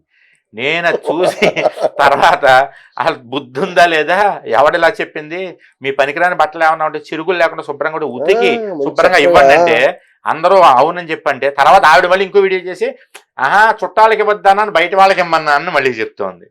మాట మార్చేసింది. అలా అయిపోయిందండి పరిస్థితి. నోటికి ఎంత వస్తే అంత. నాలా తగులుకునేవాడు ఎవరు లేకపోతే అండి చాలా ప్రమాదమే రాబోయే రోజులు. ఆధ్యాత్మిక గూండాగిరి ఇదంతా కూడా ఆధ్యాత్మికంగా మీరు చెయ్యకపోతే ఇంకా ప్రతి వాళ్ళు ఇదే చెప్తున్నారు. ఒక ఆయన చెప్తాడు, బగలాముఖి ఆవిడ పూజ చేసుకోకపోతే కనుక చాలా డేంజరు, ఆవిడ పూజ చేసుకుని గదతోటి మీ శత్రువుల పళ్ళు రాలగొట్టేస్తుంది అంటున్నాడు. తప్పు చేస్తే దుడ్డు కర్ర తీసుకుని ఆవిడ మీ పళ్ళు రాలగొడుతున్న విషయం మీకు తెలియదు కదా. కాబట్టి ఇది ఒక జనాలు ఒక రకమైనటువంటి దాంట్లోకి వెళ్ళిపోతున్నారు, ట్రాన్స్ లోకి. దాన్ని అలా తీసుకెళ్తున్నారు జనాల్ని. కరోనా తర్వాత మరీ విచ్చలవిడిగా పెరిగిపోయింది. ఇప్పుడు మన దేశానికి, మన రాష్ట్రాలకి, మన సమాజానికి పట్టినటువంటి చీడ ఏంటంటే కరోనా కంటే పెద్ద చీడ ఆధ్యాత్మికమే. కరెక్ట్. డివోషనల్. ఈ స్వప్న వైట్ల కదా అమ్మాయి పేరు. ఒక అమ్మాయి పాప, ఆమెను కూడా గట్టిగా టార్గెట్ చేసి ఆమె మామూలుగానే చేస్తుంది. అవును, అన్ని పాపాలు ఏం చేసింది, మీరు తిట్టేంత అంటే పాపాలు చేసిందని కాదు, కానీ యాక్చువల్ గా దాని గురించి నాకు మిక్స్డ్ టాక్ అంటారు చూసారా, మిక్స్డ్ టాక్ వచ్చింది. యథార్థానికి ఏమైందంటే, నేను సనాతన ధర్మం అంటే కొంచెం చాలా ఇంట్రెస్ట్ నాకు. గత 10 ఏళ్ళ నుంచి ఒగ్గబట్టుకుని ఎంతసేపు ఒక మాట పొల్లు పోకుండా చెప్పుకుంటూ వచ్చా. కాకపోతే లోపల ఒరిజినాలిటీ అనేది ఒకటి ఉంటుంది చూసారా, అది ఎప్పుడు బయటపడాలని చూస్తూ ఉంటుంది. అలా నెమ్మదిగా అవుతూ ఉండగా ఒకసారి ఆవిడ ఏదో దీపం వీడియో చేసి చేతికి గాజులు వేసుకోకుండా, జడ వేసుకోకుండా, మెడలో తాళిబొట్టు లేకుండా చేసేటప్పుడు కొంచెం అప్పటికే నేను వార్నింగ్లు ఇస్తున్నా జనాలకి, మీరు చెయ్యాలి. నేనేం చేశాను, ఆవిడకి వార్నింగ్ ఇచ్చేసే, వార్నింగ్ వీడియో ఇచ్చేస్తే నేను ఏమనుకుంటాను, ఎవరన్నా చేయగానే సరే రండి తప్పకుండా చేస్తాను అని చూస్తా. ఒక 3-4 రోజులు చూశాను. ముందే మెసేజ్ పెట్టి ఏంటమ్మా ఇలా చేస్తాను మెసేజ్, వాళ్ళు చూసుకోలేదు. 3-4 రోజుల తర్వాత నేను డోస్ పెంచేశాను. ఆవిడ ఏం చేసింది, ఆమె మీద ఒక రాయి చేసినట్టుగా ఒక చిన్న వీడియో చేసింది. నేనేంటి మీకు తెలుసుగా, ఆవిడ ఒక రాయి వేస్తే రాళ్ళ గొట్ట మొత్తం వేసేస్తా కదా, ఇంకా దొరికినట్టుగా వేసి పడేసాను అనమాట. నాకు ఎందుకంటే మీరు తప్పు చేస్తున్నప్పుడు తప్పు చేయడం సహజం అండి. అవును. ఇప్పుడు అమ్మ ఉంది, ఇప్పుడు వారాహిదేవి పూజలు చేస్తారు. చాలా మంది అంటారు వారాహిదేవి పూజ ఇంట్లో చేసేసుకోండి, సాత్వికంగా చేసుకోండి అంటారు. వాళ్ళు పవర్ఫుల్ దేవతలు. ఒక ట్రాన్స్ఫార్మర్ పట్టుకొచ్చి మీ ఇంట్లో ఎలా పెట్టుకుంటారు మీరు? మీ ఇంటికి ఎంత కావాలో అంతే, ఒక సర్వీస్ వైర్ చాలు మీకు. మీ ఇంటికి ట్రాన్స్ఫార్మర్ పెట్టి వచ్చి ఇంట్లో పెట్టుకున్నప్పుడు మీరు ఎంత జాగ్రత్తగా ఉండాలి. అవసరం ఏంటి అంటే సాత్వికంగా చేసుకోవచ్చు అని చేసేస్తుంటారు. నేను అలా చెయ్యొద్దంట. అలా వద్దాము. ఉన్న దేవుడు సాత్విక దేవతలో రాముడు ఉన్నాడు, కృష్ణుడు ఉన్నాడు. ఈ రాముడు కృష్ణుడు కూడా ఎంతో చేసిన తర్వాతే ఈ పవర్ఫుల్ దేవతలు వాళ్ళకి అందుబాటులోకి వచ్చారు. కాబట్టి మనం చేసేటప్పుడు జాగ్రత్తగా చెయ్యాలి అంటారు. ఆవిడ కూడా వారాహిది అమ్మే కదండి, నాకేం అవ్వలేదు, నేను 10 ఏళ్ళ నుంచి చేస్తున్నానంటే నీ టైం బాగుంది. దరిద్రాలు ఎప్పుడు పడతాయో తెలుసా? నీ టైం బాగున్నప్పుడు అన్నీ ఒకసారి పడతాయి. ఏలినాటి శని అంటారు. ఏలినాటి శని మొత్తం ఎప్పుడు పీడించదు మిమ్మల్ని. మీ మిగిలిన గ్రహాలు ఎప్పుడైతే డల్ అవుతాయో అప్పుడు ఏలినాటి శని మిమ్మల్ని కాస్త పీడిస్తుంది. ఆ విధంగా ఆవిడ అమ్మాయి కదా అంటే, అమ్మ లలితా పరమేశ్వరి, వారాహిదేవి పిన్ని, తల్లి కదంటే. ఇప్పుడు ఈ మధ్య ట్రెండ్ ఏంటంటే దశమహావిద్యలు. అవునండి. ఇవి వారాహి అమ్మవారు, బగలాముఖి, ఇట్లా ఎన్నో దశావతి తెలుసు కదా, 10 మంది వాటికి సంబంధించిన పూజలు ఇప్పుడు రాష్ట్రంలో అల్లకల్లలో నడుస్తుంది. మీరు అప్డేట్ కాలేదా, లేదంటే వాళ్ళు ఎక్కువ అప్డేట్ అయ్యారా? వాళ్ళు ఎక్కువ అప్డేట్ అయ్యారు కొన్ని విషయాల్లో. అది కూడా చెప్తాను ఇప్పుడు. అయితే చేసేటప్పటికి నేను తల్లి బిడ్డల్ని తప్పు చేసినంటే నేను అంట, తల్లి బిడ్డని తప్పు చేసి చిన్న పిల్లలు చేస్తే తప్పు అనుకోదు. ఒక వయసు వచ్చేసిన తర్వాత మీరు తప్పు చేస్తే తల్లి ఊరుకుంటుందా, ఒకటి అంటిస్తుంది అని చెప్పి అంటా అన్నమాట. అలా అలా అలా మాట మాట పెరిగిపోయింది. ఈ లోపల ఆవిడ ఎవరితోనో కలిసి వేరే ఆవిడతోటో గోశాల చేస్తుండడం, ఆవిడేదో వీడియో మాట్లాడడం, దాన్ని నేను పట్టుకోవడం, చిన్న పాయింట్లో పట్టుకుని నేను రివర్స్ అవ్వడం, ఆవిడేమో ఈవిడ్ని బ్లేమ్ చేయడం. యథార్థానికి స్వప్న వైట్ల ఫెయిర్. అవును, అదే అంటున్నా. ఫెయిర్ ఆవిడేంటి ఈవిడ్ని బ్లేమ్ చేసింది. తర్వాత ఆ విషయం నాకు అర్థమైంది. నేను ఇవన్నీ చేసేసిన తర్వాత ఆ వేరే ఆవిడ ఎవరైతే ఉన్నారో ఆవిడ గురించి తెలిసిన తర్వాత నేను స్వప్న ఇట్లా నేను కలిసాము, మాట్లాడుకున్నాం ముఖాముఖి. తప్పకుండా ఒకరికొకరు సహకారం చేసుకుందాం అమ్మ అనుకున్నాం.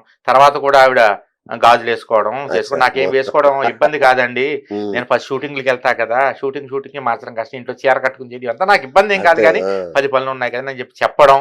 నేను సరేనమ్మా నువ్వు ఇంట్లో ఎలానా చేసుకో, వీడియోలో మాత్రం కాస్త జాగ్రత్త అమ్మా అని చెప్పడం. మా మధ్య సుహృద్భావంగా నడుస్తోంది. కాకపోతే చిన్నదేదో పెట్టారు. తర్వాత అదంతా కూడా క్లియర్ అయిపోయింది, ఇబ్బంది ఏం లేదు, అదంతా క్లియర్ అయిపోయింది.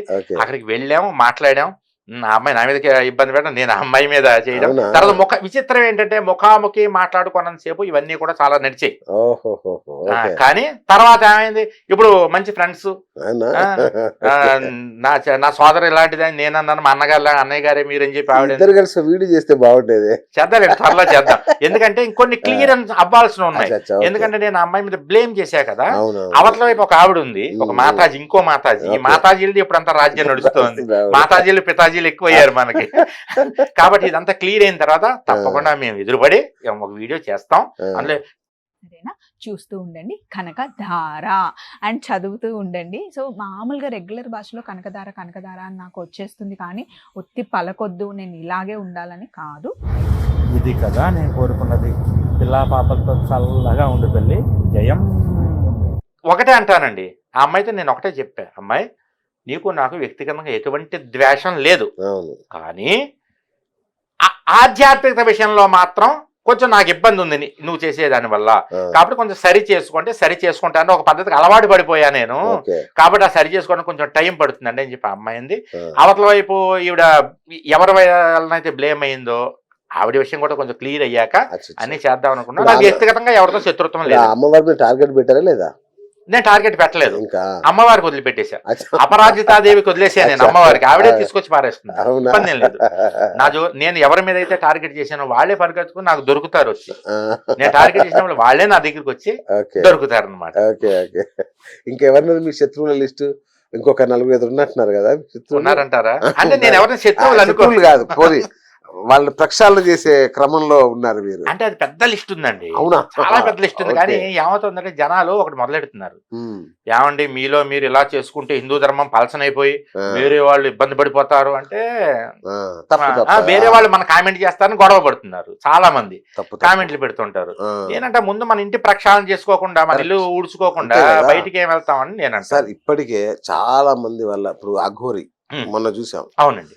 అంటే హిందూ ధర్మం అంటే ఇంతేనా అని నవ్వుల పాలయ్యే పరిస్థితి తీసుకొస్తున్నారు కొన్ని. అవునండి. వీటిని అడ్డుకట్ట వేసి మనం నిజంగా మీరు చేస్తున్న ప్రక్షాళనకి మీకు శతకోటి వందనాలు, నిజంగా చెప్తున్నా. ఇంకో విషయం చెప్పాలి ఏంటంటే, మన అఘోరి విషయంలో మీరు తీసుకున్న స్టాండ్ కూడా మీకు హ్యాట్స్ ఆఫ్. ఎందుకంటే ఒక ధైర్యంగా వెళ్ళి అవతల సబ్జెక్ట్ ఏంటో మనకు తెలియదు, సబ్జెక్ట్ పవర్ ఏంటో మనకు తెలియదు. ఇప్పుడు ఒక పవర్ తెలిస్తే, లోతు తెలిస్తే దిగచ్చు. లోతు తెలియకుండా దూకడం అనేది చాలా, అంటే మీరు చేసిన తర్వాత చాలా మంది ఇంకా అదే వెంటబడ్డారు. మీరు చేసిన తర్వాత మిమ్మల్ని ఫాలో అయ్యారు. కాకపోతే నేను అనేది ఏంటంటే, హిందుత్వం అంటే మీరు హిందుత్వం అని గూగుల్లో కొట్టండి, మీకు వచ్చే ఫోటోలను అఘోరీలు భయంకరమైన ఇవే వస్తాయి. అసలు హిందుత్వం అది కాదు. అసలు అఘోరీలు బయటికి ఎందుకు వస్తారండి? ఇలా విస్తలవిడిగా ఎందుకు చేస్తారండి? అసలు రోడ్ల మీద ఇలాంటి చికాకులు ఎందుకు చేస్తారు వాళ్ళు? వాళ్ళు అఘోరీలు అంటే వాళ్ళు నాగసాధువులు అంటే వాళ్ళు వేరే, వాళ్ళ సెక్షన్ వేరు, వాళ్ళు పరమ పూజ్యులు, వాళ్ళు సాక్షాత్ శివస్వరూపాలు. ఇలాంటి చిల్లర గొడవలు చేయరు వాళ్ళు. కాబట్టి ఏంటంటే మనం కూడా మొన్న ఒక వీడియో చూసా, ఆవిడ ఎక్కడికి వెళ్తే అక్కడ ఆశీర్వదిస్తారు, దండాలు పెట్టడం, అవి చూస్తున్నాను అనమాట. జనాల్లో ముందు మార్పు రావాలండి, ప్రజల్లో మార్పు రావాలి. కాబట్టి ఏంటంటే హిందుత్వం అంటే ఒక రకమైనటువంటి భయం అనేటటువంటిది ప్రపంచానికి తెలిసిపోయింది. ఏది వాళ్ళకి తెలియదు. గూగుల్లో హిందూ అని కొడితే మీకు వచ్చేవన్నీ కూడా భయంకరమైన ఫోటోలు వస్తాయి, భయంకరమైన మ్యాటర్ వస్తుంది. అది మారాలి ముందు.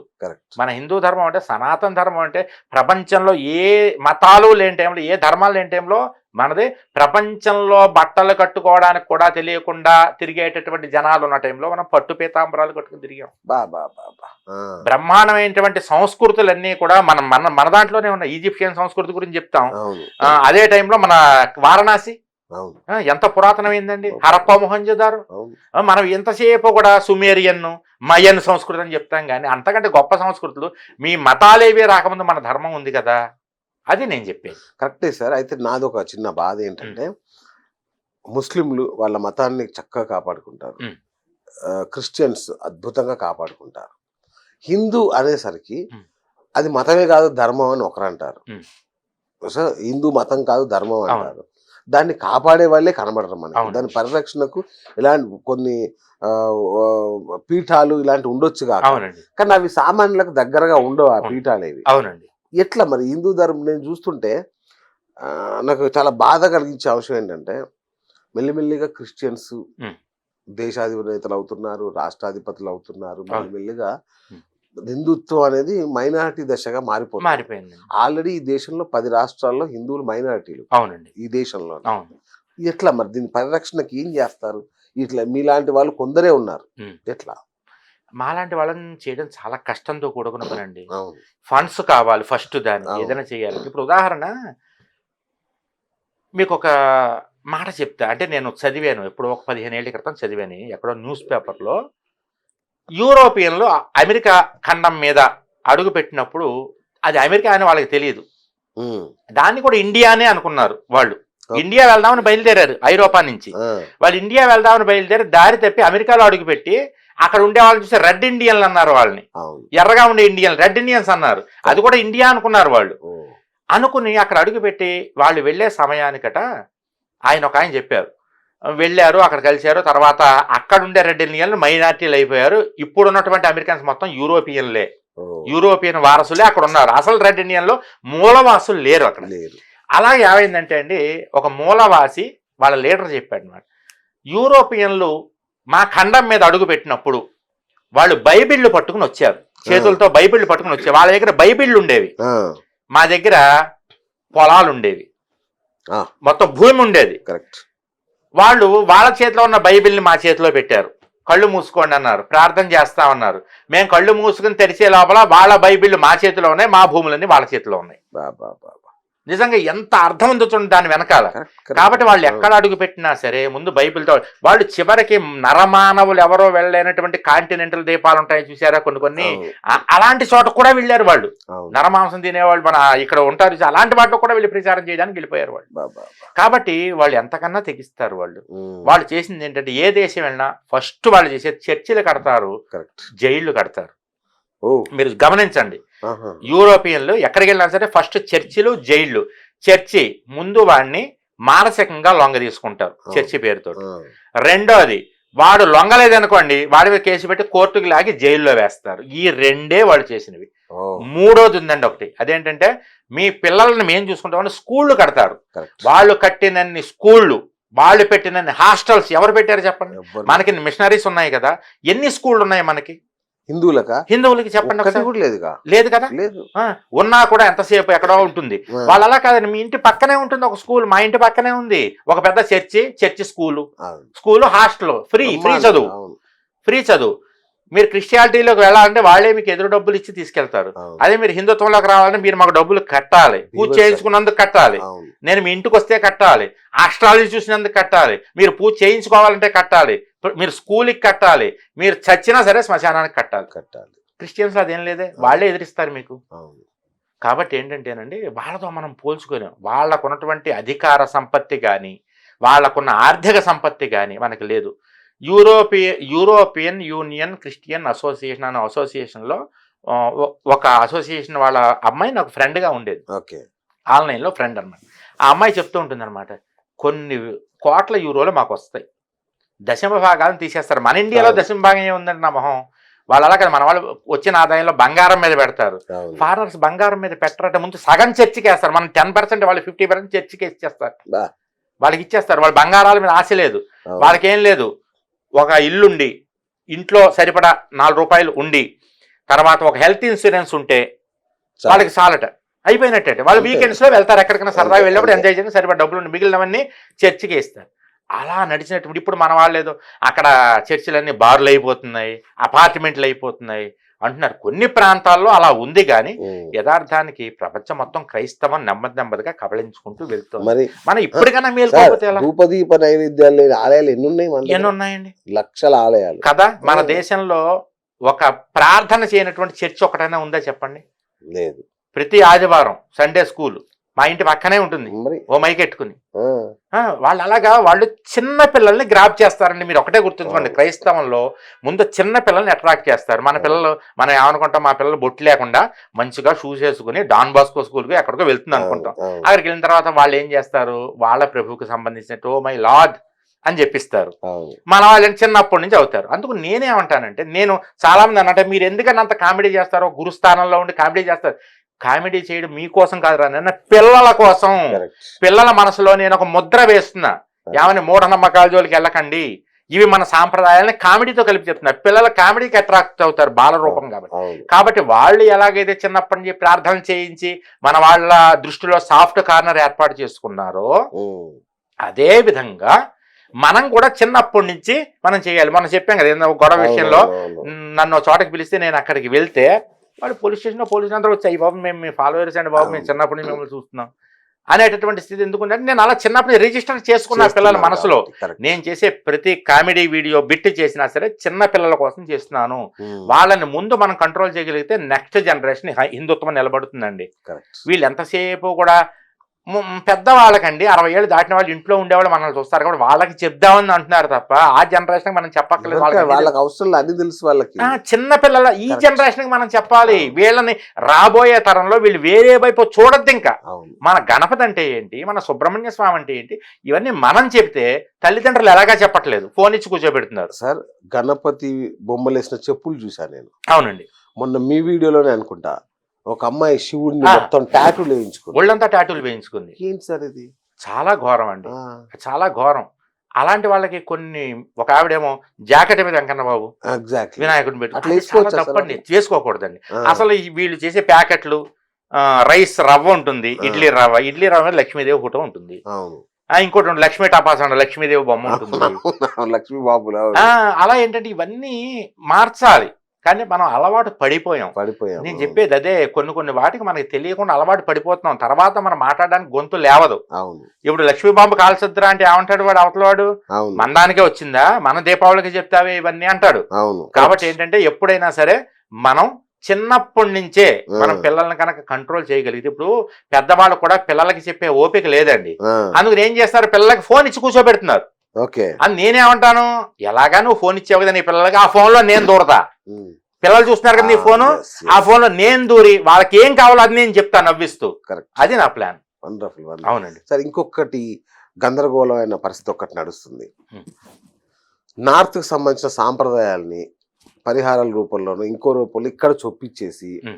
జనాల్ని అయోమయానికి గురి చేస్తున్నారు. దీన్ని ఎట్లా చూడాలి అసలు? అది చాలా ప్లాన్డ్ గా జరుగుతోందా లేకపోతే మన వాళ్ళే ఎగబడుతున్నారో అర్థం కావట్లేదండి. ఆ, మనకి ఇదివరకు మంగళ వాయిద్యాలు, మంగళ స్నానాలు, కాలిగోళ్ళు అనేది ఉండేది. ఇప్పుడు అవును. కాలిగోళ్ళు అసలు మర్చిపోయారు జనాలు. అవును. కాలిగోళ్ళు తీయడం, కావిళ్ళు పట్టడం ఇవి లేవు. ఆ, ఇప్పుడు ఎంతసేపు పెళ్ళి అంటే హల్దీ, ఎప్పుడు హల్దీ కరెక్ట్. హల్దీ అంటే పసుపు రాసుకుని స్నానాలు చేయాలి. అంతే. మంగళ స్నానం మర్చిపోయారు. అవును. తర్వాత ఇదేంటంటారు బారాత్, అవును. అక్కడ నిలబెట్టి ఎగరడం. పెళ్లిలో పెళ్లి కూతురు చీర కట్టుకోవడం లెహంగా, అవును. లోపల కట్టుకోవాల్సిన లంగా పైన కట్టుకుంటున్నారు. లెహంగా అంటే లంగానేగా. చివరికి అలా తయారైపోయింది అన్నమాట పరిస్థితి. అవును. కాబట్టి ఏంటంటే ఇవన్నీ మన వాళ్ళు ఎగబడుతున్నారు. ఈ మధ్యకాలం జల్లెల్లోటి పట్టుకుని బయలుదేరుతాం మన వాళ్ళు. ఆ, అట్లా తద్ది అట్లు వేసుకుని తినడం, ఉయ్యాల్లో కూడా చేత కాదు కానీ ఓ జల్లెడోటి పట్టుకుని నిజం ఆ అది. చంద్రుణ్ణి వాళ్ళ ఆయన్ని, చంద్రుణ్ణి వాళ్ళ ఆయన్ని, అలా అయిపోయిందండి పరిస్థితి. ఉం. కాబట్టి నేను అనేది ఏంటంటే ఇవన్నీ కూడా మన వాళ్ళు ఎగబడుతున్నారు. వాళ్ళేం చేయమని చెప్పట్లేదు నార్త్ ఇండియన్స్. ఓకే. మన వాళ్ళు ఎగబడి వరలక్ష్మి వ్రతం వచ్చింది. ఉం. వరలక్ష్మి వ్రతం వీళ్ళు ఏం చేస్తున్నారో తెలుసా అండి? వీడియోల కోసం 2 రోజులు ముందే చేసేస్తున్నారు వరలక్ష్మి వ్రతం. ఆ. గ్రాండ్ గా జర్మన్ సిల్వర్ ఇన్ని సామాన్లు పెట్టి, ఇన్ని ఆభరణాలు, ఇంత షోగా చేసేటప్పటికి చిన్న చిన్న కుటుంబాల వాళ్ళు ఉంటారు చూసారు, వాళ్ళు ఓహో మనం కూడా ఇలా చెయ్యకపోతే చెయ్య- పుణ్యం ఉండదేమో Correct. అనేటటువంటి భావంతో వాళ్ళు కూడా ఇలాంటి వాటికి ఎప్పుడు అప్పులు చేస్తున్నారు. అవును. భర్తల చేతిలో దెబ్బలు తినే వాళ్ళు ఉన్నారు. ఒక ఆవిడ చెప్పింది నాకు, ఆ, ఏమండి వీడియోలో వాళ్ళంత గ్రాండ్ గా చేసింది మేము కూడా చేసుకోవాలని, మా ఆయన్నేమో కాస్త వేధిస్తే ఆయన కొట్టేశాడు బాబు, మా ఆయన కొట్టేశాడు, అవన్నీ చూసి నేర్చుకుంటున్నావా అని. ఆ, మాకేమో పక్కింటి వాళ్ళు అలా చేసుకుని మేము చేసుకోకపోతే తీసుకట్టుగా ఉంటుంది. ఆ. ఈ వీడియోలు చూసి మాకు దరిద్రం పట్టిందండి బాబు. యూట్యూబ్ అంటే అసహ్యం వచ్చి ఓ రోజు పక్కన పడేసాను, మళ్ళీ తర్వాత మళ్ళీ మామూలుగా తీసుకుని చూడడం మొదలెట్టాను. అలా అయిపోయిందండి పరిస్థితి. అవును. ఒక కాలనీలో ఉండే వాళ్ళే ఒక ఆవిడ ఘనంగా చేసినప్పుడు ఆటోమేటిక్ గా మన ఇంట్లో చేసిన పూజ వచ్చిన వాళ్ళు అక్కడతో పోలుస్తారుగా. అవును. అక్కడ ఆవిడ బాగా చేసింది, ఇక్కడ ఇలా చేసి అనే ఫీలింగ్ వచ్చేసిందిగా. కాబట్టి నిజాయితీగా, నిక్కచ్చిగా, నమ్మకంగా, భక్తిగా చేసేటువంటి వాళ్ళు పూజలని వేస్ట్ అన్నట్టుగా తయారైందండి ఇప్పుడు. కరెక్ట్ అండి. అవును. నిజంగా ఉన్నంతలో చేసుకునే వాళ్ళు వేస్ట్. వేస్ట్ అన్నట్టుగా తయారైంది. ఆడంబరంగా చేయాలి బ్రహ్మాండంగా. ఆడ నవరాత్రులకి 9 చీరలట, బా. 9 రంగుల చీరలు కట్టాలట. ఎందుకంటే శుభ్రంగా ఒక మడిబడి మొగుడు ఏమైపోతాడు? ఏమైపోవాలి అసలు. ఏదైనా పండగ వస్తుంటే ఇప్పుడు ధనత్రయోదశి, అక్షయ తృతీయ ఉందండి. అవును. బంగారం కొనమని ఎవరు చెప్పారు? అసలు కొనొద్దని చెప్పారు ఆ రోజు. ఆ, ఆ బంగారు అసలు కొనొద్దు. అక్షయ తృతీయ రోజు బంగారం కొనొద్దు అన్నారు. ఇంట్లో ఉన్న బంగారం ఏమన్నా దానం చేయమన్నారు. ఓయ్. ఆ రోజు నువ్వు దానం చేస్తే ఆ దానం అక్షయం అవుతుందట, మోక్షం కలిగిస్తుంది. ఓ. బంగారులో కలిపురుషుడు ఉంటాడు.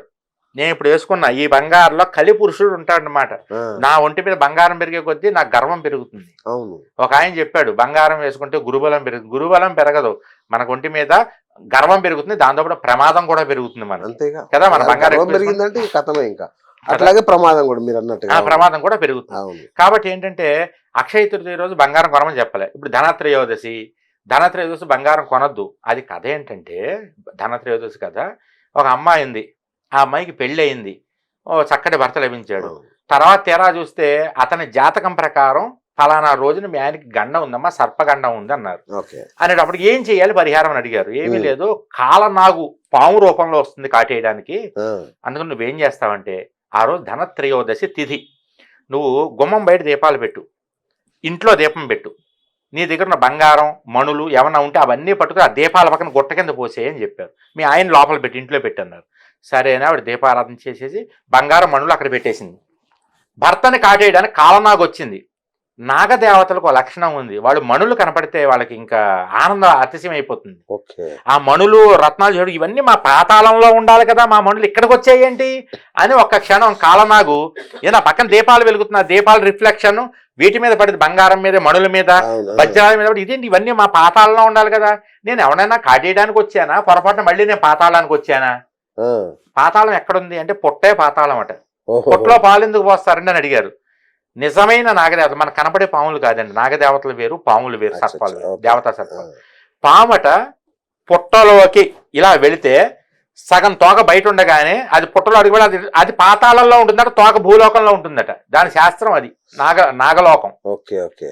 నాగలోకం ఎక్కడ ఉంది, అది లోపల దూరిందంటే సగం పాతాళంలోకి వెళ్ళిపోయింది. అది ఆ, తోక కూడా లోపలికి వెళ్ళి పాతాళంలో ఉంది, దాని లోకంలో ఉంది అది. ఆ, ఆ, అది దాని శాస్త్రం. కాబట్టి ఓకే. అది ఆశ్చర్యపోయింది, ఏంటి నేను ఎక్కడికి వచ్చాను, మణులన్నీ ఉన్నాయంటే మా లోకంలో కదా ఈ మణులన్నీ ఉండేది. ఒక్క నిమిషం అలా ఆశ్చర్యపోయి కళ్ళు బయలు కమ్మాయి. ఈ లోపల టైం దాటిపోయింది, గడియలు దాటిపోయాయి. కాటేద్దామని టైం దాటిపోతే ఇంక వెనక్కి వెళ్ళిపోవాలి. ఆ. వెనక్కి వెళ్ళిపోయింది. ఆ రోజుకి అతను బతికిపోయాడు భర్త. ఓ. అందుకనే దీపాలు ఇప్పుడు బంగారం అంతా బయట పోయమన్నారు. ఆ. అలాగే ఇప్పుడు బంగారం అంతా బయట పోస్తే దీపాలు వెలిగించే లోపల ఆ బంగారం అక్కడ ఉండదు కాబట్టి నిదానంగా నీకున్న బంగారం దేవుడి దగ్గర పెట్టి దండం పెట్టుకుని లోపల పెట్టుకో అని చెప్పారు. ఆ. అది శాస్త్రం. అంతే తప్ప మన వాళ్ళు ఇవన్నీ చెప్తే ఎవరో వినరండి. కొంతమంది అంటారు చిర్రావూరు గారు మీరు చెప్పేది బాగానే ఉంది కానీ మా ఆయన ముక్కు పిండి వసూలు చేయడం తల ప్రాణం తోక్కొచ్చింది, అక్షయ తృతీయ ధన త్రయోదశిని వసూలు చేసి ఇంకా మా ఆయన ఎవడండి బాబు ఈ వీడియో చూస్తే అంటారు. ఆ. లే వాడు దీనికోసం ఎన్ని పాపాలు చేయాలి బయట అంతేకాండి మరి కదా. అంతేగా ఎప్పుడైనా సరే మనం ఏదైనా సరే ఒక ధర్మాన్ని ముందడుగు వేస్తే ఇబ్బంది లేదు. అవును. ధర్మాన్ని వక్రీకరిస్తేనే చిరాకు. Correct, correct. అది నేను ఒప్పుకోను. ఉమ్. అది నాకు నచ్చదు. ఎందుకో అదేలేండి, అందుకే కదా మీరు చేస్తున్నారు వ్యవసాయం బ్రహ్మాండంగా. వ్యవసాయం చేస్తున్నాను కానీ ఎంత వ్యవసాయం చేసినా కలుపు ఎక్కువైపోయింది వ్యవసాయం కంటే. తప్పదు మరి. కలుపు వస్తారు. ఎక్కువైపోయి మిమ్మల్ని చూసి మీ శిష్యులు బయలుదేరుతారు, ఈ వ్యవసాయాన్ని కొనసాగిస్తారులేండి. కొనసాగిస్తారు. నేను కొంత కలుపు పీకితే వాళ్ళే కలుపు పీకేసేయండి అనవసరంగా ఆ. అని అదో యుద్ధం. ఇప్పుడు కలుపు జోలికి వెళ్తే వాళ్ళు ఈ కలుపు అంతా గ్రూప్ అవుతోంది. ఇప్పుడు నాకు వ్యతిరేకంగా ఒక గ్రూప్ కట్టి ఒకరిని ముందు పెట్టారు. ఆ. అయ్యో ముందు పెట్టి ఎవరా మహానుభావుడు? ఎవరు అండి ఉన్నారులేండి. ఆ, అది ఎందుకని ఒక బాబాయిని తీసుకొచ్చి ముందు పెట్టారు. ఆ. ఒక చక్రం బాబాయిని ఆయన్ని పట్టుకొచ్చి పెట్టారులేండి. ఆహా. పెట్టారు ఏదో చేశారు, చేయదు, అది ఫెయిల్ అయింది. అచ్చా. ఫెయిల్ అయినప్పుడు వాళ్ళు సైలెంట్ అయిపోయారు. Okay, okay. కాకపోతే ఆయన నా మిత్రుడే, ఆ. ఆయన కూడా నా మిత్రుడే. అయ్యో. కాకపోతే ఏంటంటే కొంచెం ఉమ్. ఇప్పుడు మీరున్నారండి, నేను మీ దగ్గరికి వచ్చి ఏమండి ఇలా అయిపోయిందని వచ్చాను బాధగా చెప్పాను అనుకోండి, మీకు కోపం వస్తుంది కదా అవతల వాళ్ళ మీద. అంతేగా. ఏంటో ఇది అని అడుగుతారు కదా. అవును. అలా చేశారు. ఓహోహోహో. అలా చేశారు. కానీ నన్ను భలే ఏదో చెప్పారు. బ్లేమ్ చేద్దాం అనుకున్నారు కానీ పరమేశ్వరుడు ఉన్నాడు కదండి. మిమ్మల్ని బ్లేమ్ చేయడానికి ఏం లేదు కదా అక్కడ. నేను ఒకటే చెప్తా, ఒరే నీకేం రాదు అన్నారు. సరే రాదు, అవును, నాకు వచ్చిందే చెప్తాను, నీకేమైంది అంతే. అంతే. ఇప్పుడు నేను నిక్కచ్చిగా ఉన్నప్పుడు నేను దేనికి భయపడాల్సిన పని లేదండి. కరెక్ట్. నేను సాఫ్ట్వేర్ ఇంజనీర్గా ఉద్యోగం చేశాను. నాకు ఇప్పుడు సాఫ్ట్వేర్లో ఇప్పుడు చేసి చూపించంటే నేను చేయను. అలా నేను చెయ్యను. నేను అట్లా ఎందుకు చేస్తా? నాకు ఉద్యోగం డబ్బులు ఇచ్చేవాడికి చేస్తాను. మంచి చేసేవాడికే ఎక్కువ కాలంలో పొలాలు పెట్టేవాళ్ళు ఎక్కువగా ఉంటారు. కరెక్ట్. గురుగారు, ఈ రత్నాలు వీటి ప్రభావాలు ఉంటాయా?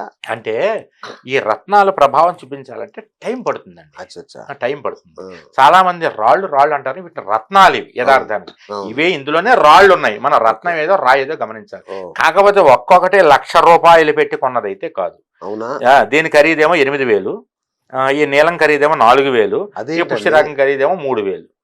ఏం చెప్తున్నారు? యథార్థం రేటు చెప్తున్నాను. వీటి యథార్థం సార్ మాకు అవి చెప్పింది 2 లక్షలు, 4 లక్షలు, 3 లక్షలు ఇట్లా ఉంటాయి కదా ఖరీదు. కానీ అంతంత లేవండి. అది ఇప్పుడు పెద్ద బిజినెస్ కదా. అంటే ఇలా ఉంటే మేము డూప్లికేట్ అనుకుంటాం. ఇలా ఉంటే మీరు డూప్లికేట్, ఇది ముద్దగా ఉంటే మీరు డూప్లికేట్ అనుకుంటారు. ట్రాన్స్పరెంట్ ఎప్పుడైనా సరే ట్రాన్స్పరెంట్ ముద్ద అని చూడకండి, దాని క్వాలిటీ ఒరిజినాలిటీ చూడాలంతే. ఇలా చూస్తే మీరు ఏమనుకుంటే ఏంటిది ఇలాగా ముతగ్గా ఉందంటారు కదా. ఇదే నేను శ్రీలంక వెళ్ళా.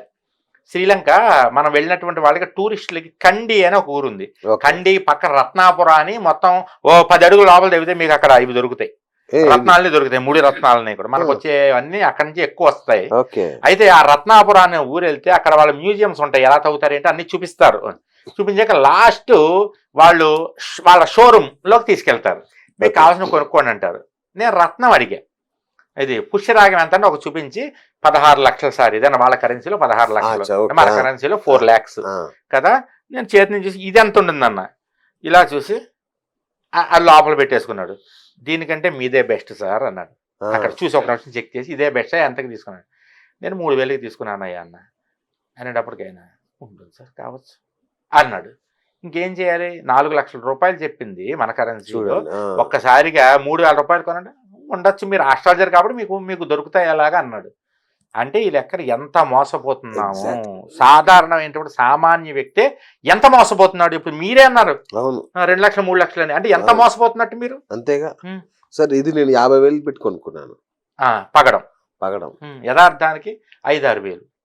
అవి కూడా ఎక్కువే యాక్చువల్ చెప్పాలంటే. అది కూడా ఎక్కువే. అది కూడా పగడం ఎవరు పెడితే వాళ్ళు పెట్టుకోకూడదు, మగవాళ్ళు పెట్టకూడదు. ఆడవాళ్ళు పగడం ఎవరన్నా పెట్టుకోవచ్చు అని చెప్తుంది పెద్దవాళ్ళు చెప్తుంటారు. కానీ మగవాళ్ళు కొన్ని నక్షత్రాల వాళ్ళు మాత్రమే పెట్టుకోవాలి అని చెప్పేసి వాళ్ళు చెప్తారు. కాబట్టి ఏంటంటే ఈ రత్నాలు అనేటటువంటివి తెలియకుండా వెళితే మునిగిపోయినట్టే, అప్పులు పాలైపోతారు. ఏదైనా సరే ఈవేళ అన్నీ అలాగే ఉన్నాయండి. నేను చేసే యుద్ధం అదే, అన్నీ అలాగే ఉన్నాయి. ఒక ఆస్ట్రాలజీ అని కాదు, ఒక పూజలని కాదు, ఒక హస్తరేఖలు ఒకడు ఉంటాడు. ఇప్పుడు ఎక్కువగా నడుస్తుంది ఏంటంటే పెద్ద మోసం. వీళ్ళు ప్రమోషన్లు చేస్తుంటారు. ఆడవాళ్ళు ప్రమోషన్. ఈ గురూజీ ఫలానా రాజు, అర్జున్ రాజు, ఇంకో రాజు, ధర్మరాజు, నకుల రాజు, సహదేవరాజు, భీమరాజు అని చెప్తుంటారు కదా, వీళ్ళు ఫ్రీగా జాతకాన్ని ఫోన్ చేస్తే చెప్తారంటారు అని చెప్తారు వాళ్ళు.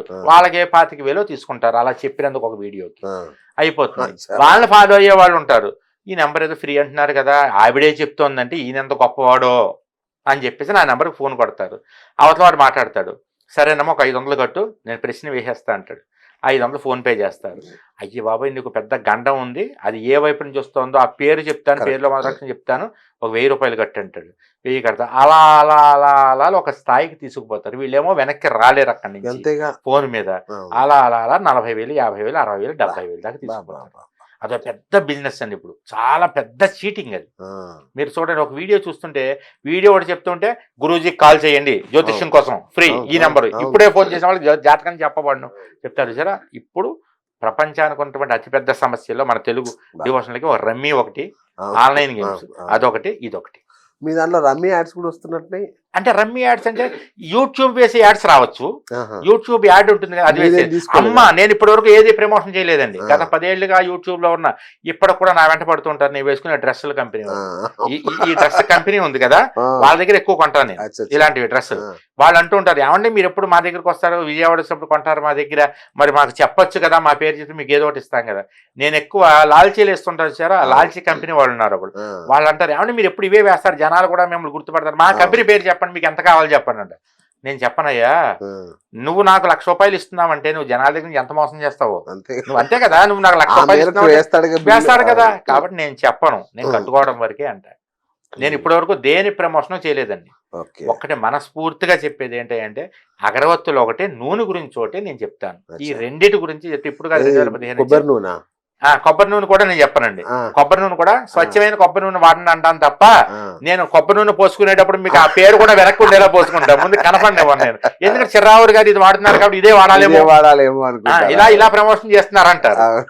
కాబట్టి నేను కాబట్టి ఈ మధ్య కాలంలో ఏదో లైవ్ లో ఎవరో అడిగితే అంబికా దర్బార్ బత్తి అని చెప్పాను. అదేమో చాలా మంది ప్రమోషన్ చేశారంట, నేను ప్రమోషన్ చేయలేదు. నాకు ఊహ తెలిసినప్పటి నుంచి, మా నాన్నగారి చిన్నప్పటి నుంచినట మా ఇంట్లో అంబికా దర్బార్ బత్తి వాసన తప్ప ఇంకోటి రాదండి, రాదు అంతే. ఇంకోటి విషయం, మా ఇంట్లో అంబికా దర్బార్ బత్తి ఏ రోజున వాసన రాకపోతే బయట నుంచి ఇంట్లోకి వెళ్ళగానే నాకు పిచ్చెక్కిపోయినట్టు ఉంటుంది. నాకేంటో అది అలా అలవాటు అయిపోయింది నాకు. అది కూడా కాస్ట్లీ అగరవత్తి కదా, అందులో ఉండే చాలా తక్కువ ఆకుపచ్చ రంగులో ఉండే అగరవత్తి ఎక్కువ. కాబట్టి అదొక్కటే నేను మామూలు మాటల విషయంలో చెప్పా. మా ఇంట్లో అంబికాదేవిని పూజిస్తాం, అంటే అపరాజితాదేవి ఆవిడనే, అందుకని ఆవిడకి అంబికా అగరవత్తి అలా వంశపారంపర్యంగా అలా అలవాటు అయిపోయిందని అది చెప్తుంటారు అంతే. అంతేత ప్రమోషన్ నేను చేయనండి. మీ గురించి చెప్పాను, చాలా మంది ఏమంటే మా ఛానల్ గురించి చెప్పండి అంటారు, కానీ నేను చెప్పడానికి ఇష్టపడను. అంతే కదా, మీరు అన్నచ్చు ఇప్పుడు అయిపోయిన తర్వాత ఏమండి ఫలానా సబ్స్క్రైబ్ చేసుకోండి, నేను నా దానికే సబ్స్క్రైబ్ చేసుకోమని చెప్పను, ఇంక మీదేం చెప్తాను. అది కొంతమందికి బాధగా ఉంటుంది, కానీ బాధగా ఉన్నా సరే మనం నిలబడినప్పుడు ఒక స్టాండ్ తీసుకున్నప్పుడు దాన్నే ఫాలో అవ్వాలనేది నా అభిప్రాయం అండి. Right, super sir. అట్లాగే సంఖ్యాశాస్త్రం, ఈ మధ్య పేర్లు లేదు, నా ఊరు లేదు, నిన్ను చూసి నీ నంబర్ ఇది, నీ నంబర్ ఇది, నువ్వు ఇలా అయిపోతావు అని చెప్తున్నారు. ఏంటి సంఖ్యాశాస్త్రం మహిమ? వీళ్ళు సంఖ్యాశాస్త్రం, వీళ్ళు ఇలా అయిపోతావు అలా అయిపోతావు కానీ వాళ్ళు నమ్మితే మనం అప్పుల పాలు అయిపోతాం అంతే. యువతల వాడు అప్పుల పాలు అయిపోతాడు ఫస్ట్. ఇప్పుడు ఎలాగంటే అండి, సంఖ్యాశాస్త్రం అనేది మన జ్యోతిష్యానికి సంబంధించింది కాదు, కానీ జ్యోతిష్యంలో సంఖ్యలు ఉన్నాయి, కానీ న్యూమరాలజీ అనేది మనది కాదు. న్యూమరాలజీ వేరు. కాబట్టి చాలా మంది ఇది వేదానికి ఉపాంగం అంటారు, కానీ నాకు తెలిసినంత వరకు జ్యోతిష్యంలో అంకెలు ఉన్నాయి కానీ అది న్యూమరాలజీ కాదు. ఇప్పుడు సూర్యుడు ఉన్నాడు నెంబర్ 1, చంద్రుడు ఉన్నాడు నెంబర్ 2, కుజుడు ఉన్నాడు నెంబర్ 9. వీటిని తీసుకుని వాళ్ళు చెప్తారు, కానీ జ్యోతిష్యంలో ఉన్న సంఖ్యలకి న్యూమరాలజీకి సంబంధం లేదని నేనైతే అనుకుంటున్నాను. అది సబ్జెక్ట్ కరెక్షన్ అనుకోవాలి, ఎందుకంటే నా అభిప్రాయం అది. దీన్ని ఒక రకమైనటువంటి బిజినెస్ గా చేసేసారు మొత్తం. మామూలు బిజినెస్ కాదండి, జనాలకు ఒక వెర్రి పెడుతుంటారు. ఒక్కొక్క వెర్రి, మొన్నటి వరకు కరుంగలిమాల ట్రెండ్ అయిపోయింది, వారాహిమాత ట్రెండ్ అయిపోయింది, అది కూడా చివరికి వచ్చేసింది. తర్వాత ఏమో ఇప్పుడు కొత్తగా దశ మహావిద్యలు, అది కూడా ఎవరో కాదు, పెద్ద వాళ్ళే చేస్తారు. దశ మహావిద్యలు ట్రెండ్. మా చిన్నప్పుడు దశ మహావిద్యలు అంటే భయపడేవారు, గౌరవించేవారు వాటిని. ఇప్పుడు ఏమంటున్నారు, దశమహావిద్యలు సాత్వికంగా అవి ఇంట్లో గుప్త చేసుకోవచ్చు. విద్యలాగా చూసేవాళ్ళు. అందు గురించే వాటికి గుప్త నవరాత్రులు అని పేరు. సాధకులు అవునా? చేసుకునే విద్యలు. ఓకే.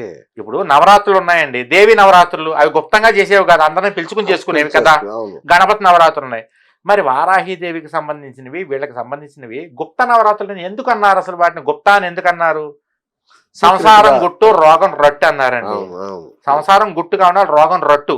రోగం వస్తుంటే రొట్టు చేసేయాలట. కనపడిన వాడికల్లా ఏంటోనండి గుండెలో నొప్పిగా ఉంటుంది, గుండెలో నొప్పిగా ఉంటుంది, గుండెలో నొప్పి అని చెప్పామనుకోండి, వాళ్ళు, అవునండి నాకు కూడా అలా వచ్చిందండి గ్యాస్, పలానా డాక్టర్ రండి అంటారు. ఆ, రోగం దాచుకోకూడదు, అవును. సంసారం బయట పెట్టుకోకూడదు. ఇప్పుడు ఏమైంది, సంసారం రొట్టు, రోగం గుట్టు అలా చేసి ఇదంతా కూడా ఎలా అయిపోయింది అంటే నువ్వు పాటించకపోతే ఒట్టు. అవును. గరికపాటి వారు కూడా చెప్తారు కదా, నీ రోగాల గురించి ఎవరికి చెప్పొద్దు అంటాడు ఆయన. రోగాల గురించి అంటే మీరు 10 మంది ఉన్నారనుకోండి, నమ్మకమైన వాడి దగ్గర చెప్పమన్నారు. కనపడి ప్రతి వాడికి చెప్పలేదు. నమ్మకమైన వాడికి చెప్తే ఆల్రెడీ ఆ రోగం అనుభవించున్న వాడి దగ్గర చెప్పమన్నారు. కానీ ఓకే. నువ్వు చెప్పే రోగాన్ని విని నవ్వుకుని నీ మీద జోకులు వేసుకునేవాడితో చెప్పద్దు. కాబట్టి ఏంటంటే ఇదంతా కూడా దశమహావిద్యలు ఇప్పుడు ట్రెండ్లోకి తీసుకొచ్చారు. అవును. చిన్న మస్తా ఇంట్లో చేసుకోవచ్చు, ధూమవతి ఇంట్లో చేసుకోవచ్చు, ఇంకోటి చేసుకో, అన్ని చేసేసుకోవచ్చు అంటారు. అలాంటప్పుడు గుప్త నవరాత్రులను ఎందుకన్నారు? వాటిని గుప్తంగా చేసుకోవాలని కదా. అంతే కదా. సాధకులు దీనికి ఏమైపోయిందంటే చివరికి పెద్ద పెద్ద జగద్గురువుల దగ్గరికి వెళ్ళి వీళ్ళు చెప్పేసి వీడియోలు చేసేసి అది నాలాంటి వాడు ఎవరన్నా లేకపోతే ఏ గోవింద సేవ సత్యభామ లాంటి ఆవిడ ఎవరన్నా కాస్త భరతవర్ష లాంటి వాళ్ళు ఎవరన్నా కనుక తిరగబడితే ఈ విషయం, లేకపోతే మన సంతోష్ గణపతి గారు ఉన్నారు, చాలా చక్కగా చెప్తారు ఆయన, ధర్మక్షేత్రం అని, హిందూ ధర్మక్షేత్రం అని. ఇలాంటి వాళ్ళందరూ కూడా తిరగబడేటప్పటికి దాన్ని ఆథెంటికేషన్ చేసుకోవడానికి మేము చెప్పిన తప్పు ఉందండి.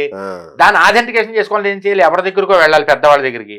అలా పెద్దవాళ్ళ దగ్గరికి వెళ్ళిపోవడం, వాళ్ళని ఇదే విషయం గురించి గుచ్చి ఏమండి బయట వారాహిదేవి ఉగ్రదేవత చేయకూడదు అని భయపెట్టేస్తున్నారండి అని అవతల వాళ్ళు అలా భయపడకండి అమ్మా. మన వాళ్ళకి ఏమనుకుంటారమ్మో హిందూ ధర్మానికి ఏదో గ్లాని జరిగేలా ఉంది, బయట వాళ్ళ వల్ల వాళ్ళేదో దాన్ని చేయడానికి వాళ్ళు చెప్తే వీళ్ళు దాన్ని తీసుకుని ఎంత ఉండేదాన్ని ఎంత చెప్పి వీళ్ళు ప్రమోషన్ చేయడం ఇప్పుడు అలా తయారైపోయిందండి.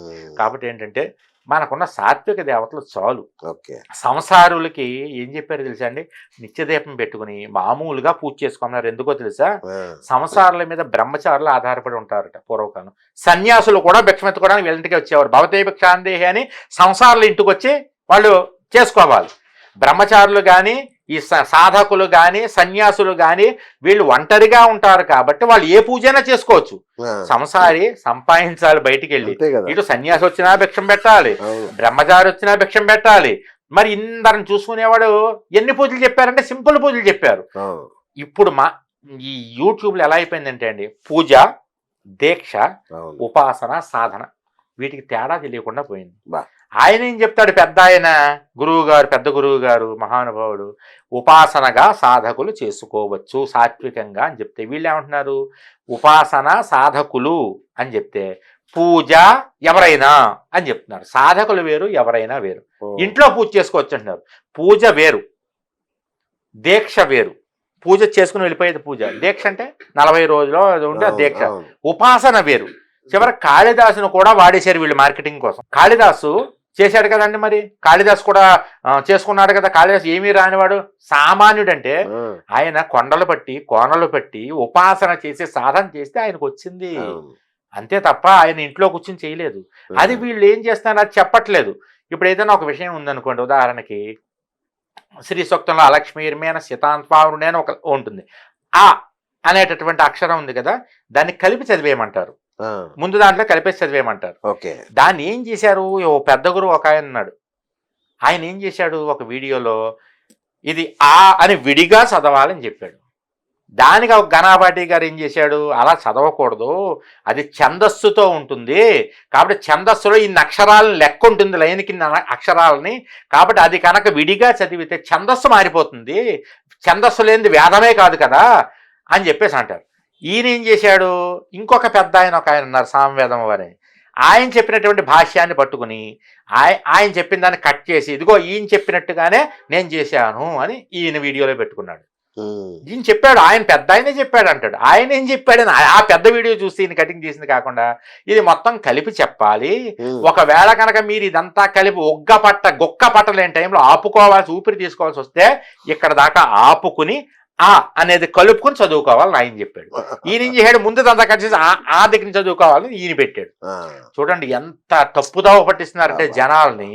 చాలా ఘోరం నడుస్తుంది. మొన్న ఇంకేదో వీడియోస్ ఫినిక్స్ పక్షి అంట, దాన్ని పూజించాలి, ఇంట్లో ఫోటో పెట్టుకోవాలని. ఇదేం దరిద్రం అండి అసలు. నిజంగానే అండి, అది అసలు పక్షి అసలు ఊహాజనిత పక్షి. హ్యారీ పాటర్ సినిమాలో కనబడుతుందట అది. హ్యారీ పాటర్ సినిమాలో కనబడుతుందట. ఓకే, అది హ్యారీ పాటర్, అది సినిమా ఒక కాల్పనిక గాథ. హ్యారీ పాటర్ అనేది జేకే రౌలింగ్ అనే ఆవిడ హ్యారీ పాటర్ సిరీస్ రాసింది. ఆవిడ చాలా భేద దాంట్లో ఉండేది. అది రాసిన తర్వాత ఆవిడ 100 కోట్లు సంపాదించింది. కాబట్టి అది ఒక ఊహాజనిత పక్షి. దాని ప్రస్తావన మీకు గ్రీకు మన అమెరికా దానికి సంబంధించి కొన్ని దేశాలకు సంబంధించి వాళ్ళ కథల్లో ఉంటుంది. ఎలా ఉంటుంది, ఫీనిక్స్ పక్షి అనేది ఉంటుంది. నాకు తెలియక కాదు, యాక్చువల్ గా నాకు తెలుసు, కానీ అక్కడ చేశాను కావాలి. ఎందుకంటే ఇలాంటివన్నీ ఇప్పుడు మనకు గరుడ పక్షి ఉంది, గరుత్మంతుడు, నెమలుంది, సుబ్రహ్మణ్య స్వామి వాహనం, చిలకుంది, మీనాక్షి అమ్మవారు, ఇవన్నీ వదిలేసి ఫీనిక్స్ పక్షి ఏంటి అని చెప్పి నేను చేశాను. కానీ అది చచ్చిపోయి మళ్ళీ లేస్తుందట. చనిపోయిన పక్షి మళ్ళీ లేస్తుంది కాబట్టి ఫీనిక్స్ పక్షి. అలా అది కథల్లో ఉండే దాన్ని పట్టుకొచ్చి అది ఇంట్లో పెట్టుకోండి అంటే ఎంతవరకు న్యాయం చెప్పండి. అది చైనీస్ వాస్తులో ఉంటుంది. నేను చైనీస్ వాస్తుకు వ్యతిరేకం. నేను షాంఘైలో ఉన్నప్పుడు చైనీస్ వాస్తే నేర్చుకున్నాను. నేను ఉద్యోగరీత్యా షాంఘైలో ఉన్నాను. నేను కొంత మ్యాండ్రిన్, తర్వాత ఏమో దాన్ని నేర్చుకున్నా. చాలా ఉంటాయి వాళ్ళవి. హార్సెస్ అని ఉంటాయి, ఫ్రాగ్ అని ఉంటుంది, మనీ ఫ్రాగ్ అని ఉంటుంది, చాలా ఉంటాయి వాళ్ళ దాంట్లో. అన్నిటినీ వ్యతిరేకించాను. చివరికి లాఫింగ్ బుద్ధ కూడా ఊరికి దూరంగా పడేయమని చెప్పాను. కుబేరుడు వేరు. చివరికి మన వాళ్ళు ఎలా చేసేసారంటే లాఫింగ్ బుద్ధ బొమ్మ పట్టుకొచ్చి కుబేరుని అక్కడ పట్టుకొచ్చి పెట్టడం ప్రారంభించారు. నేను దాన్ని కూడా వ్యతిరేకించి ఈ బొమ్మ ఉంటే దూరంగా పారేసేయండి అని చెప్పి ఒక వీడియో 10 ఏళ్ల క్రితం చేసి, ఇప్పుడు కాదండి 10 ఏళ్ళ క్రితం. కాబట్టి నేను వాటన్నిటికీ వ్యతిరేకం. మన సాంప్రదాయం మనకున్నప్పుడు ఏం చేయమన్నారు, చిరంజీవి స్వామి ఏం చెప్పారండి, మహానుభావుడైన స్వీయ ఆరాధన సర్వ ఆదరణ అన్నారు. అంటే స్వీయ ఆరాధన, మనది మనం ఆరాధన చేసుకుంటూ మన ధర్మాన్ని, అన్ని ధర్మాలని ఆదరించి గౌరవించన్నారు. అదే మనది వదిలేసి వేరే ధర్మాలను పట్టుకొచ్చి మన దాంట్లో పెట్టుకోమని ఆయన చెప్పలే. ఆయనే కదా, ఎవరో చెప్పలేదు, పెద్దవాళ్ళు ఎవరో చెప్పలేదు, ఎవరో చెప్పలేదు. వాళ్ళు ఏం చెప్తారు, ముందు మనదే. స్వధర్మో నిధనం శ్రేయ పరధర్మో భయావహ అన్నారు. నీకు ఎప్పుడో స్వధర్మమే నీకు శ్రేయస్సయ్యా. కాబట్టి మనకి చాలా ఘోరమైనటువంటి స్థితిలో ఉన్నామండి మనం.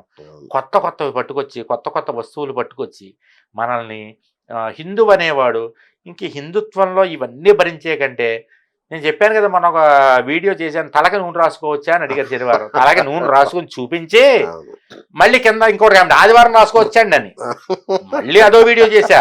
ఒరే మొన్న శనివారం రాసుకున్నా, ఇదిగో ఇప్పుడు ఆదివారం, ఇదిగో ఇప్పుడు రాసుకోగలను నేను.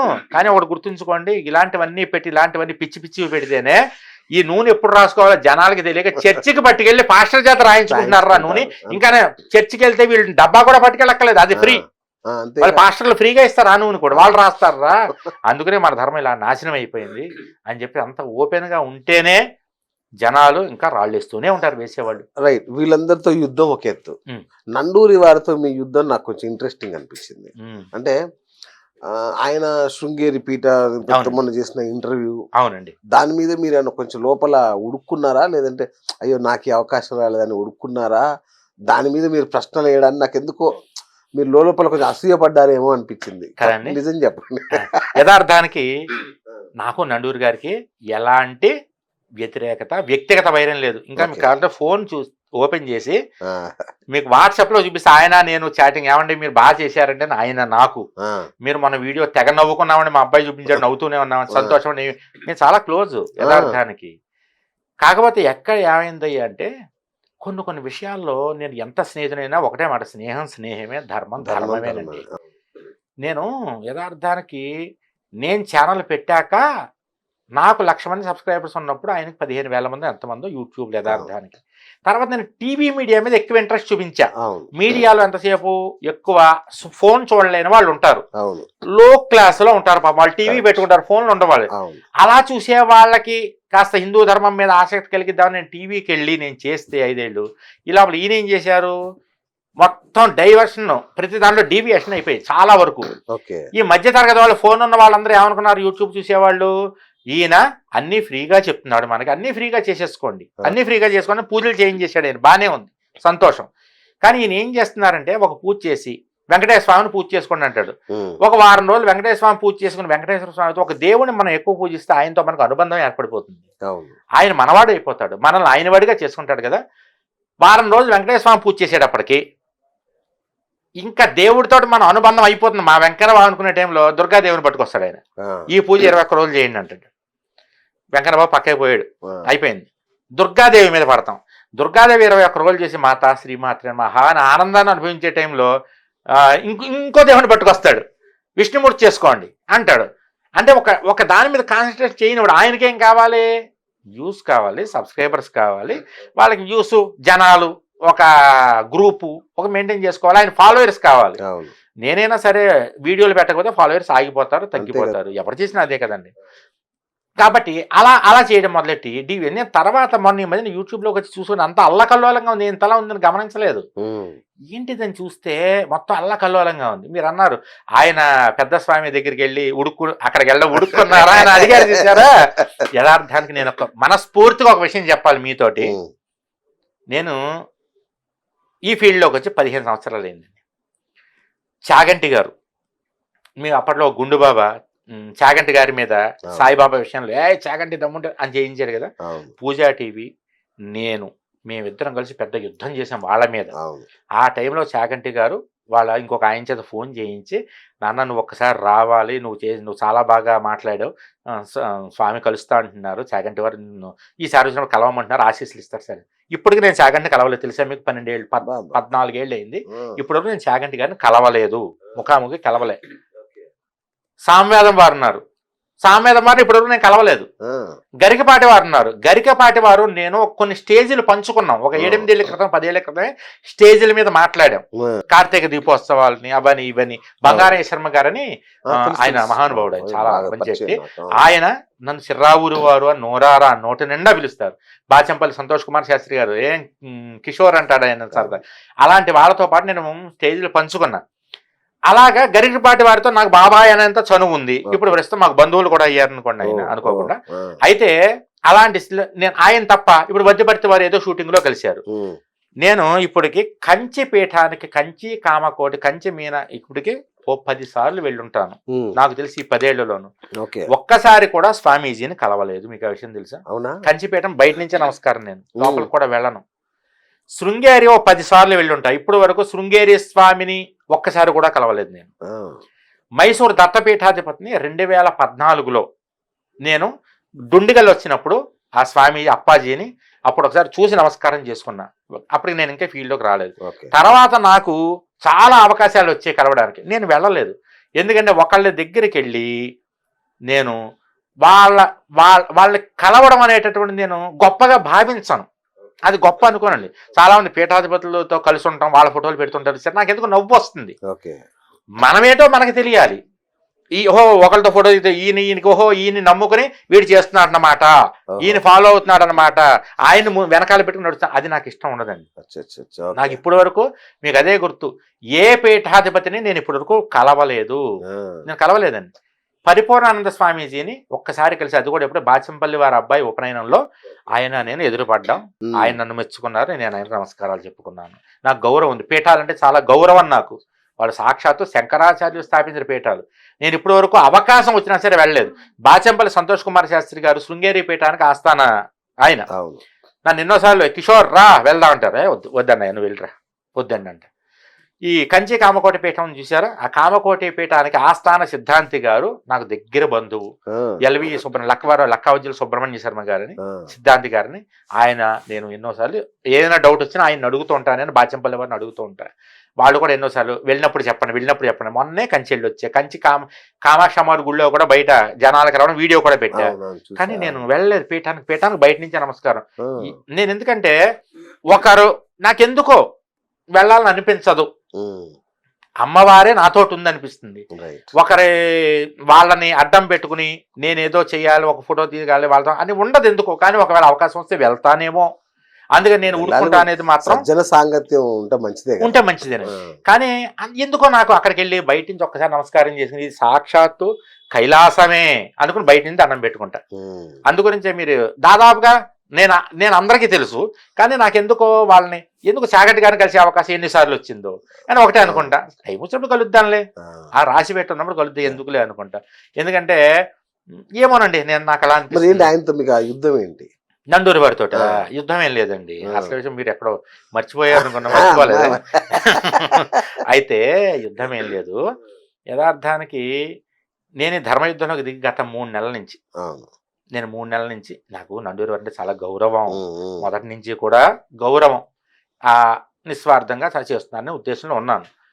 నేను అనుకున్నాను ఏదైనా ఒక మంచి పని చేస్తే అందరూ సహకరిస్తారు అనే ఉద్దేశంతో గత 3 నెలల నుంచి ఏసీ రూముల్లో కూర్చుని వీడియోలు చేసేటటువంటి తగ్గించి నేను జనాల్లో తిరగడం, బాగా నేను ఎదుటి వాళ్ళని తప్పు చేసే వాళ్ళని నిలదీయడం లాంటివి చేస్తున్నా. చేస్తే ఏం చేయాలి, మనవాడు ఒకడో మంచి పని చేస్తుంటే వెన్ను తట్టాలి కదా.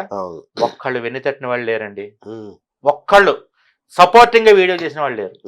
నేను ఇదంతా పెట్టి ఇలాగ నాకు ఆయనతో స్నేహం ఉంది కాబట్టి చాలా మంది అడిగా, ఏమంటే ఇలా ధర్మయుద్ధం చేస్తున్నాను, ఒక మాతాజీ విషయంలో కొంచెం లేడీస్ టార్గెట్ చేసినట్టుగా ఆవిడ చాలా హిందూ ధర్మం మీద నేనే దాడి చేస్తున్నట్టుగా వామాచారం గురించి చేస్తూ ఆవిడ బాగా పోర్ట్రే చేస్తుంది వేరే యాంగిల్లో.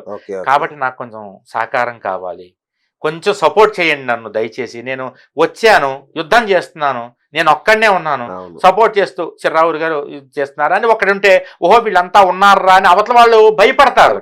మనం ఒక్కళ్ళం ఉన్నా 10 మంది ఉన్నట్టు కనపడాలి కదండి. అసలు మీరు ఏం ధర్మం చేస్తున్నారు, ఏ యుద్ధం చేస్తున్నారు, అసలు ఏంటి, అసలు ధర్మంగా ఏం చెప్పారు మీరు, శాస్త్రబద్ధంగా నాకు వీడియోలు పంపండి అని పెట్టారు ఆయన. చాలా బాధపడిపోయా, నేను చాలా బాధపడ్డాను. ఇదేంటిది అంటే నేను ఇంతకాలం నుంచి చేసింది ధర్మం కాదు, 10 ఏళ్ళ నుంచి ఒక మంచి చెప్పి జనాలకి వేరే దాంట్లో కన్వర్ట్ అయిన వాళ్ళు కూడా గర్వాపసి చేసి తీసుకొచ్చి దీపాలు పెట్టించి పూజలు చేయించి టీవీలో ఇంతలా చేస్తే ఇది ధర్మం కాదా? ఇప్పుడు ఏంటి ఇలా మాట్లాడుతారు, మొన్నవరకు ఎంత స్నేహంగా ఉన్నారే, స్నేహంగా ఉన్న వాళ్ళతో ఒక్కసారి వ్యతిరేకం అయిపోయారండి. వీళ్ళు ఏమనుకుంటున్నారంటే ఆయనను కాదు కానీ మనం హాయిగా మన ఇంట్లో మనం కూర్చుంటే ఎవరు ఏమైపోతే మనకేంటి అనుకుంటున్నారు. కానీ మీరు గాజు భవంతిలో ఉన్నారు, మీరు గమనించట్లేదు. నేనే కాదు, ఈవేళ నాకు వచ్చింది మాట, రేపొద్దున మీకు వస్తుంది, తప్పదు కదా. ఒకటి ఉంది కదా, అవునండి, వాళ్ళని కొట్టారు బ్లాక్స్ కదా మనకేం కాదులే అనుకుంటే రేపు మన దగ్గర కూడా వస్తారు, అలాగే వస్తారండి. అందుకని ధర్మయుద్ధం చేస్తున్నప్పుడు ఒక సపోర్ట్ నేను ఒకటే పెట్టా ఆయనకి మెసేజ్, ఆయనకి చాలా మంది పెట్టయ్యా, మీ డబ్బులు నాకు వద్దు, నాకు డబ్బుతో పని లేదు, మాట సాయం చేయండి, ఒక చిన్న వీడియో కానీ, ఒక చిర్రావురు గారు ధర్మం చేస్తున్నారు, ధర్మయుద్ధానికి ఎప్పుడు కూడా హైందవ ధర్మానికి మేమంతా ఒకటే అని ఒక్క వీడియో చేయడానికి, ఒక్క ప్రవచనం చెప్పి ఆయన చేయలేదండి, ఒక్కటి చెప్పలేదండి, ఒక్కడు కూడా చేయలేదు. అది నాకు చాలా ఆశ్చర్యం. గోవింద సేవ అమ్మాయి చేసింది, గురువు గారు మీకెందుకు నేనున్నా, మీ జోలికి ఎవరన్నా వస్తే తొక్కి పట్టి నారదీస్తా చిర్రావురు వారు అని చేసిందండి. కనీసం ఒక ఆడపిల్లకు ఉన్నటువంటి ధైర్యం కూడా మీకు లేరంటే ఎంతసేపు ఏసీ గదిలో కూర్చుని ఎంత వచ్చిందని వెనకేసుకుంటూ డబ్బులు వేసుకుంటూ, చాలా మంది ఆయన మీలాగా పూజలు చేయించరు అంటారు. అవునరా, నేను చెప్తున్నాక నేను చేయిస్తా 1,00,000 రూపాయలు అయ్యే ఖర్చు నేను 25,000లో చేయిస్తా, 1,000 రూపాయలు అయ్యేదాన్ని 200 రూపాయల్లోనే చేయిస్తా, పావల ఖర్చుతో నేను చేయిస్తున్నా నా వాళ్ళ కోసం, నేను బయట వాళ్ళకి చేయట్లేదు, నా ఫాలోవర్స్కి వాళ్ళు కట్టి డబ్బులు కట్టి వాళ్ళకి లేని బాధ మీకెందుకు, వాళ్ళంతా హ్యాపీగా ఉన్నారు, అన్ని మాకు జరిగాయి మంచిగా అని, కాబట్టి నేను తీసుకుని చేయిస్తాను, నన్ను నమ్ముకున్న వాళ్ళకి చేయించాలి. ఆయన చేయించడం, ఆయన డబ్బులు తీసుకోడంటే యూట్యూబ్లో డబ్బులు తీసుకోడు ఆయన, యూట్యూబ్ ఇచ్చే డబ్బులు తీసుకోడు, నెలకు 4-5 లక్షలు తీసుకోడంటావు ఆయన. నేను ఈ రోజున మనం వీడియో చేశానండి, నా ఆదాయం యూట్యూబ్లో ఎంత, 2023లో నా ఆదాయం ఎంతో తెలుసా అండి, 56,000. మొన్నటి వరకు మన జనవరి నుంచి ఇక్కడి వరకు ఎంతో తెలుసా అండి, 8,000. జనవరి నుంచి సెప్టెంబర్ వరకు 8,000 నా ఆదాయం. 8,00,000 అండి. అదేంటి, నేను ఆపేసా యాడ్స్, చాలా కొత్త వాటంటే ఆపి పాత వాటికి వదిలే.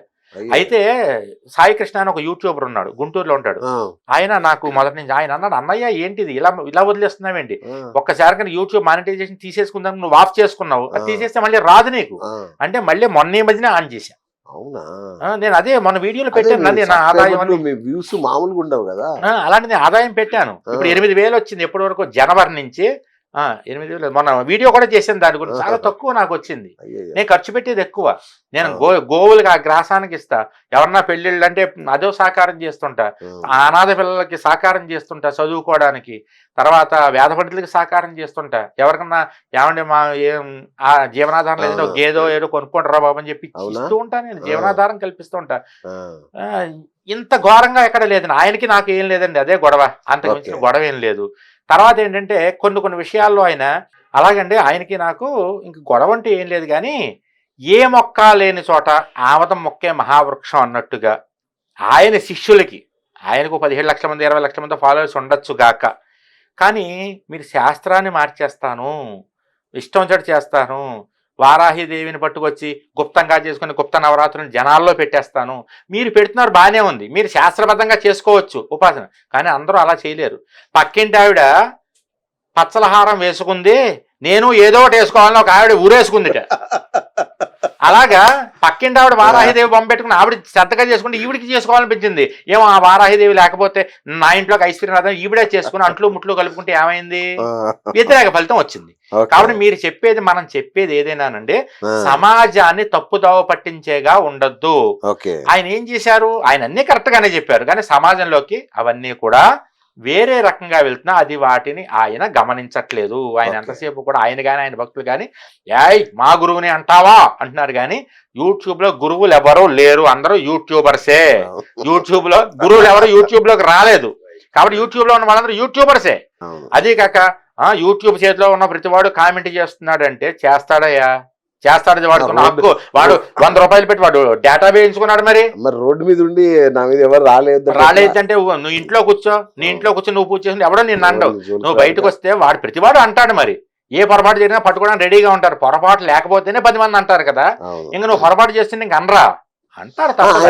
ప్రశ్నల్లో ఏంటి అసంబద్ధంగా ఉన్నాయి, ఏమున్నాయి ఆయన అడిగిన ప్రశ్నల్లో? ఏమీ లేదండి, నేను ఒక సామెతోడు చెప్పాను మొన్న, మీరు చూసారో లేదో. ఒకటి దేవుడి కోసం బాగా తపస్సు చేశాడు చాలా సంవత్సరాల పాటు, దేవుడు ప్రత్యక్షమైన ఆయన ఏం వరం కావాలో కోరుకో, ఒక వరం కోరుకో అన్నాడు. ఈయన ఏమన్నాడు, కొంచెం కడుపులో బాగా గడబడిగా ఉందో చెమ్ము నీళ్ళు ఇప్పించాడు సార్, ముందు వెళ్ళి వచ్చేస్తాను అన్నాడు. దేవుడు చెమ్ము నీళ్ళు ఇచ్చాడు, ఈయన వెళ్ళాడు. వచ్చిన తర్వాత దేవుడి కోసం ఇంకెందుకు అన్నాడు, ఆ ఒక వరం అయిపోయింది కదా. అలాంటిది మామూలుగా సిద్ధ పురుషులు అలాంటి మహానుభావుల్ని నువ్వు చూడాలంటే ఎంతో పూర్వజన్మ సుకృతం ఉండి వాళ్ళ ముందు నుంచి అలా వెళ్ళి వాళ్ళతో మాట్లాడాలంటే చేతికి అలా అడ్డం పెట్టుకుని పైన కండువ నడుము కట్టుకుని వంగి మాట్లాడాలి కదా. అలాంటిది స్వామివారి ముందు 1 గంట సేపు నీకు మాట్లాడే అవకాశం వచ్చినప్పుడు ఎంత జ్ఞానబద్ధమైన క్వశ్చన్లు అడగాలండి. పూనకాలంటే నిజమేనా అండి? అరే పూనకాల గురించి మా వీధి పక్కన రేణుకెళ్ళమ్మ గుళ్ళో ఉంది, ఆ గుళ్ళో ఉండే ఒక శివసత్తు చెప్తాడయ్యా పూనకాలు నిజమో కాదు. నువ్వు అక్కడికి వెళ్ళి కూడా ఇంకా నువ్వు ఎంతసేపు కూడా చిన్న చిన్న ప్రశ్నలు వేస్తే అలాగా. అలా ఇంకోటి మెయిన్ ఆయన చేసిన పొరపాటు ఏంటంటే అండి, దాన్ని ఆయన ఎలా వాడుకున్నాడయ్యా అంటే సజ్జన సాంగత్యాన్ని. ఆయన కొన్ని వీడియోలు చేసేసాడు కదా, దాన్ని ఆథెంటిక్ వర్షన్ కోసం వాడుకున్నాడు ఆయన. ఏమండి ఇలాగా అలా అంటున్నారు, ఇలా చేయొచ్చు కదా గురూజీ మహానుభావులు అనేటప్పటికి ఆయన ఏమన్నాడు, అయ్యో అలా అనకూడదండి అని. ఈయన ఏం చేస్తున్నాడు, బయట ఇలా అంటున్నారండి మన దేవతల్ని అలా అనొచ్చా అంటే ఆయన అయ్యో అలా అనకూడదయ్యా అని. అంతే కదండి, ఎవరైనా అలా అనకూడదు, సాత్వికంగా పూజించవచ్చు అని చెప్పి ఆయన ఏంటి ఎవరో బ్యాడ్గా ప్రమోట్ చేస్తున్నారేమో బయట, దాన్ని ఖండించాలని ఆయన చెప్తుంటే ఈయనేంటి ఆయన ఏమన్నారు, వరాహస్వామి నుంచి వచ్చిందే వారాహి రూపం, బ్రహ్మ నుంచి వచ్చింది బ్రాహ్మీ దేవత అని చెప్పి వాళ్ళు అవమానం చేయకూడదు, అలా మాట్లాడకూడదు అంటే ఈయన దాని కింద నేను చెప్తాను దాని అర్థం ఏంటని ఫేస్బుక్లో కింద అనమాట, యూట్యూబ్లో కింద, ఒకవేళ కనుక వారాహిదేవిని కనుక మీరు అవమానించినట్లయితే సాక్షాత్తు విష్ణుమూర్తిని అవమానించినంత పాపం అని స్వామివారు అన్నారు. ఆయన ఎక్కడన్నాడు ఆ మాట? ఆయన ఏమన్నాడు, అలా అవమానించకూడదు అన్నాడు అంతే. మనకి ఇదివరకు రాజమండ్రిలో ఎంపీ గారు ఉండేవారు, రాజీవ్ గాంధీ మాట్లాడడానికి వస్తే ఆయనే ట్రాన్స్లేషన్ పెట్టారు. రాజీవ్ గాంధీ నమస్కార్ అంటే ఈయన నమస్కారం ఎంత ఒక్కటి ఈయన ఇంత పొడుగు చెప్పేవాడు, మేము నిజం అనుకునేవాళ్ళం. రాజీవ్ గాంధీ గారు నమస్కార్ అన్నాడు అనుకోండి, ఈయన మన ప్రజలందరూ నా బిడ్డలు లాంటి వాళ్ళు, మీరందరూ చల్లగా ఉండాలి, మీ అందరికీ నమస్కారం, మీకు అందరికీ ఆశీస్సులు, మీరంతా బాగుండాలి పిల్ల బాబు ఇంత చెప్పేవాడు ఈయన. ఆయన చిన్న మొక్క అండి. అలాగా పెద్ద స్వామి ఎంత అంటే ఈయన దాన్ని ఎంత పొడుగు చెప్తుంటే అది తప్పు కదండి. మేము వారాహిదేవిని అవమానించాం, ఆవిడ కూడా మా తల్లుల్లో ఒక మా పిన్ని గారు ఆవిడ, లలితాదేవి దగ్గర పనిచేసేటటువంటి సర్వ సైన్యాధ్యక్షురాలు ఆవిడ. కాబట్టి ఆవిడ లలితాదేవి తల్లి అయితే ఈవిడ మా పిన్ని గారు, ఇంకా గట్టిగా మాట్లాడితే ఈవిడ ఒక తల్లి లాంటిదే కదా. కాబట్టి మేము ఎందుకు కావాలి, మేము అనేది ఏంటంటే ఆవిడ గౌరవాన్ని అలా ఉంచండి రా నాయన, చివరికి ఆమె రోడ్డు మీదకి తీసుకొచ్చేసేయకండి, మామూలు దేవతలతో గ్రామ దేవతలతో ఈ స్థాయికి అలా తీసుకొచ్చేసేయకండి. గ్రామ దేవతలు మనకు ఉన్నారు కదా, గ్రామ దేవతలను పూజించండి. అంత పెద్ద ఆవిడ గుప్త నవరాత్రులు అంటే ఎంత గుప్తంగా చేసుకోవాలి, ఆవిడ ఎంత భక్తిగా చేయాలి, ఉపాసనా పరులు చేసేదాన్ని సంసారంలోకి తీసుకొచ్చేయకండి అని మా యుద్ధం. రైట్. ఇంకొక అదే ఇంటి పేరుతో హేమలత అని ఎవరో ఉన్నారు కదా, ఆమెతో కూడా ఏదో అంటే యాక్చువల్ గా అది ఇది మర్చిపోయాను నేను. యథార్థానికి ఆవిడ నండూరి హేమలత గారని, అవును. ఆవిడెవరో నాకు తెలియదు యథార్థానికి. ఓకే. నేను ఆవిడ యూట్యూబ్ వీడియోలు కూడా ఇప్పటివరకు చూడలేదు. నేను చెప్తాను, టీవీ మీడియాలో బాగా కాన్సన్ట్రేట్ చేసి నా వీడియో పెట్టుకున్నానా లేదా అంతే.